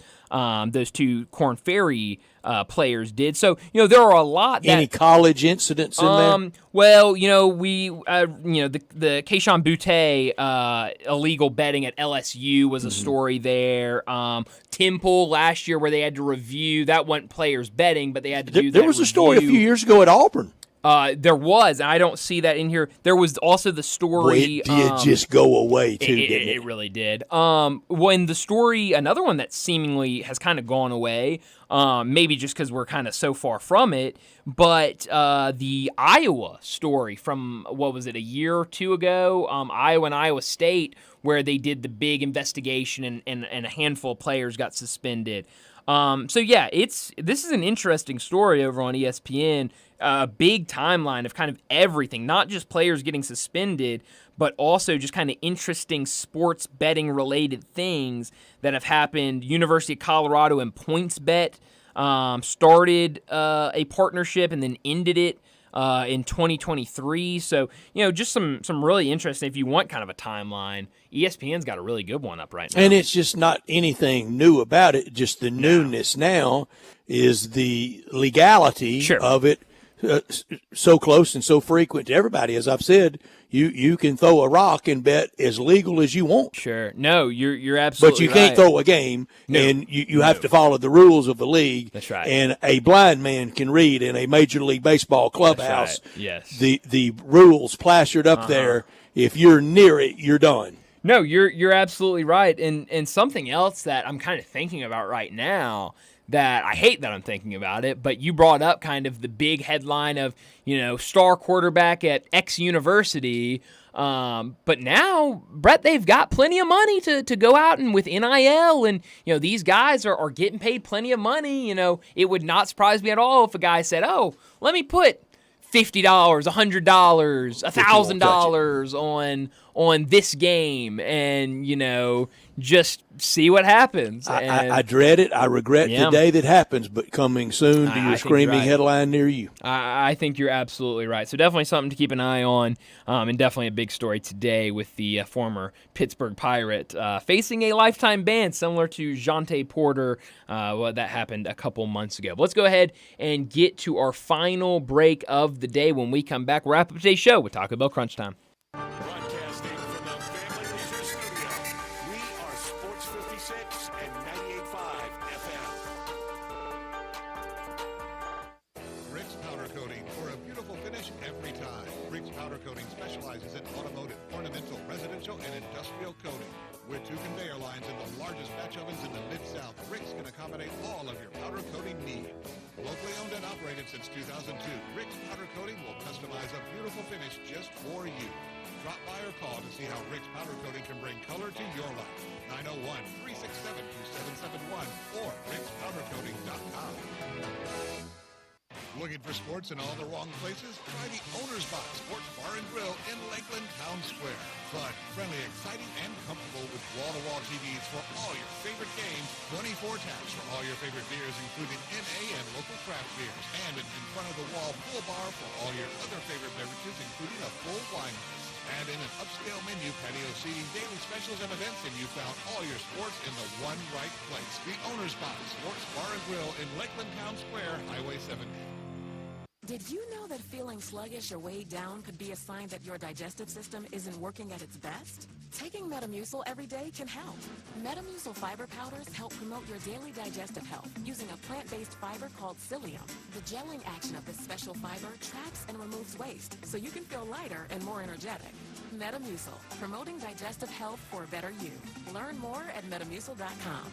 These statements have not been evaluated by the Food and Drug Administration. These products are not intended to diagnose, treat, cure, or prevent any disease. I think a lot about golf, and when I think golf, I think Miramichi. Did you know Miramichi Golf Course offers membership? It's a great way to play more golf for less out of pocket. Their memberships run for $300 a month plus tax, and that includes unlimited rounds and range balls, no extra cart fees, priority tee time booking, and discounts in the pro shop. Oh, by the way, there's no initiation fee. Miramichi green fees, they'll allow you to choose the right rate at the right time on the right day for your needs. If morning tee times are more important, you can book up to 14 days ahead of time to reserve your spot. If rate is more important to you, there are discounted evening rates available that you can choose from. You'll find the lowest rates on Tuesday through Thursday afternoons. Sometimes you just need to escape the hustle and bustle of life. Miramichi Golf Course provides just the right place to solve that need. The name Miramichi means place of happy retreat. When you need a quiet, peaceful round of golf, please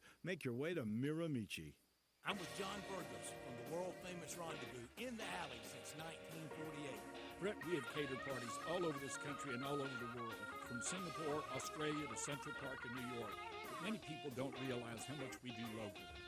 For holiday events, office parties, tailgating, birthday parties, you can't do better than the Rendezvous.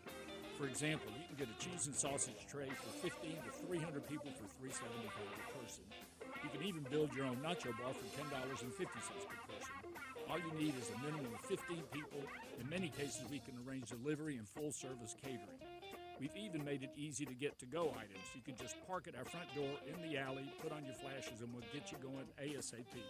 For all your catering items and prices, go to hogsfly.com, click on menu, and drop down to catering. Thank you, John. The Rendezvous, Mr. Charlie Burgos' Rendezvous in the Alley since 1948 and celebrating its 75th year. So you need to sell your house? I have the solution. Call 901-406-1101. That's 901-406-1101. Call my buddy Bill and I buy houses. Any house, any area, as is. It's literally as simple as that. Just pick up your phone. Call 901-406-1101. That's 901-406-1101. Call my buddy Bill and I buy houses. Guaranteed to close in 5 days. If you need to sell your house fast, call Bill at 901-406-1101. That's Bill at I Buy Houses. Now back to Sports Time on Sports 56 and 98.5 FM. Here once again are Brett Norsworthy and Brian Davis.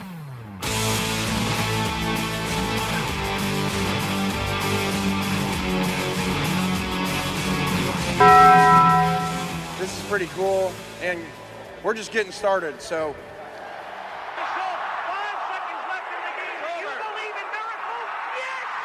Go crazy, folks! Go crazy! This is for all the biggest crunch time. You are looking live. In your life have you seen anything like that? Goodbye! Hello, Haskins! It's obviously crunch time. Hammer, nail, coffin, this baby is over. The double steak grilled cheese burrito, so good. Double the steak with nacho cheese sauce, seasoned rice, red strips, sour cream, and the 3-cheese blend wrapped inside a warm flour tortilla, with even more 3-cheese blend grilled on the top. The double steak grilled cheese burrito, it hits the spot now at Taco Bell. And at Taco Bell, when they say they are feeding people's lives with unexpected good, they mean it. Bowl food you can't get anywhere else. Well, Brett, what I learned today is the Stanley Cup Finals are set between the Edmonton Oilers and the Florida Panthers. Florida beat the Rangers 2-1 Saturday night in Game 6, while the Oilers did the same, a 2-1 victory, Game 6, at their place on last night. For Edmonton, it's the first time they've advanced to the NHL Stanley Cup Finals since 2006, and last night was a wild game. Edmonton's goalie, Stuart Skinner, has not been particularly good throughout the playoffs as a whole. He's allowing 2.5 goals per game and only has an 89.7 save percentage throughout the playoffs, but he was massive last night. Stood on his head. Oh, he absolutely did, Brett. You took the words right out of my mouth. While the Oilers were outshot, get this, Brett, 35-10 last night. They only had 10 shots on goal. That's hockey, bro. Still able to win 2-1. You're absolutely right. That's hockey. That's hockey, and that is the Stanley Cup Finals. In the hockey picks, you're now 10-4. You had Edmonton. I did. Lee Odwin had Edmonton. He's 6-8. I'm 9-5. I got there with Florida, my Panthers, but I didn't get there with Dallas. Wow. You got me there. So we will do picks on the Stanley Cup in basketball in the NBA. You're 12-8. You got there with Dallas and Boston. I got there with Boston. I had Minnesota. I'm 11-9. Wow. So close all around. We will make NBA picks on Thursday. Hockey starts when? Saturday. We'll do that. We'll do that Friday. What I learned, Reggie Jackson was Mr. October. Arkansas baseball, unfortunately, it's Mr. Late March. Ooh. Another ugly College World Series exit for our self-proclaimed Omahogs. I think it's time for a new marketing slogan at minimum. And will they move away from Dave Van Horn, as I suggested, kind of in the Mark Richt style at Georgia? It worked for Georgia. Sure. But you don't know what those unintended consequences sets off. You know what you have in Dave Van Horn. That's right. You don't know in that replacement. No, you don't at all, and that's what makes it a little tricky for them. What I could have done without, I saw this earlier, Brett, you mentioned ESPN's FPI came out today. Brendan Moore, I saw him post this. We had him on last week. He joined the show. Go give him a follow at BMooreCFB. This was his tweet. Highest chance to make the college football playoffs among group of 5 teams, according to ESPN's FPI. Coming in with the best chance, the highest percentage, Boise State, followed by UTSA and Liberty. That rounds out the top 3. Fourth, the Memphis Tigers with only a 7.9% chance of making the college football playoffs. Boise State, on the other hand, who leads all the group of 5 members, they have a 16.4% chance to make the college football playoffs. In that same FPI, Ole Miss was 16th, and some of my good buddies saw fit to remind me of it at the Twitter machine today. I see those. I don't reply to anybody, but I see those. Thank you. Also know this, 3 teams in front of Ole Miss plays next year. You beat 2 of those 3, you move way up. You beat all 3, you're in good shape. And if they don't, if they lose 2 or 3 or lose all 3, you know what all this summertime talk was good for? Nothing. Not a thing. That's right. Let it all play out on the field, Brett. I could have done without this. Anyone that didn't think the Minnesota Vikings were going to sign Justin Jefferson, what have you been watching? all these free agent signings, whether it's quarterback, wide receiver, whatever position it is, they always get signed, but there's always so much tumult from some out there, almost offended that they don't jump at the first offer. They have the money. They're going to sign him. They didn't draft a rookie quarterback to not have Justin Jefferson playing with him. No. Justin Jefferson was always going to be in the cards. There was never a world where J.J. McCarthy was going to be out there throwing to somebody not named Justin Jefferson. Don't sweat these contract impasses and don't take such offense to them. No. Let it all play out. It usually always plays out the way it's supposed to play out, and we saw in Minnesota it did just that. Where are you beaming tonight? Houston. I want to see Justin Verlander against Kyle Gibson. Once hated rivals in the National League Central, now an interleague game. 260 and 143 lifetime for Verlander.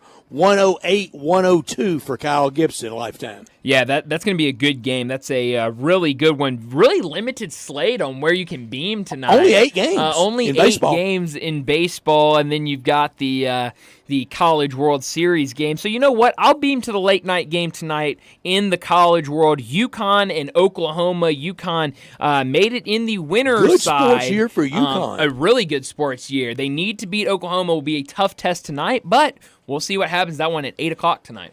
O's and J's, Brewers at Phillies. That could be the National League Championship Series come October, Brewers and Phillies. It could. You're absolutely right. So not a lot of games tonight, but should be some fun matchups on the diamond, both Major League Baseball and the couple we have left in college baseball. But that's all the time we have. Enjoy your night. We'll talk to you again tomorrow afternoon.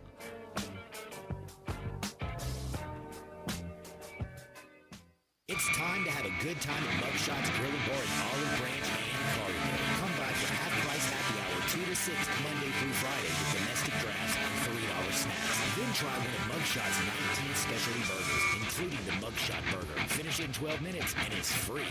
Plus, you get a free shirt. Mugshots in Olive Branch, 6400 Goodman Road, and Mugshots in Carterville, 656 West Poplar. So cheers to great food, good drinks, and fun company at Mugshots Grill and Bar, where you're always having a good time.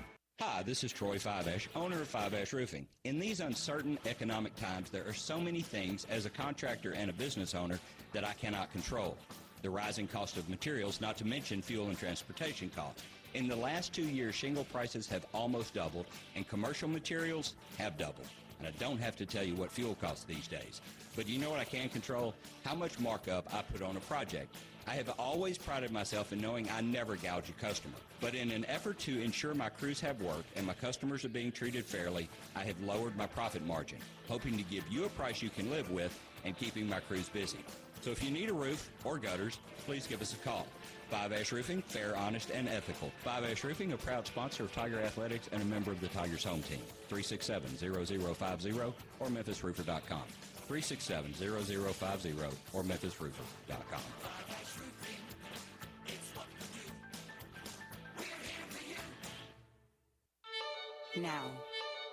Now your ideas don't have to wait. Now they have everything they need to come to life. Dell Technologies and Intel are creating technology that loves ideas, loves expanding your business, evolving your passions. We push what technology can do, so great ideas can happen right now. Find out how to bring your ideas to life at Dell.com. Welcome to Now. This is hard to believe, but the Hyundai Santa Fe is actually better? I know, that's crazy, isn't it? The 2024 Santa Fe is new, top to bottom, and even better than before. It's almost as big as the Palisade, so roomy, and now it's got a standard third row. Everybody's clamoring for that. And it's the best SUV when it comes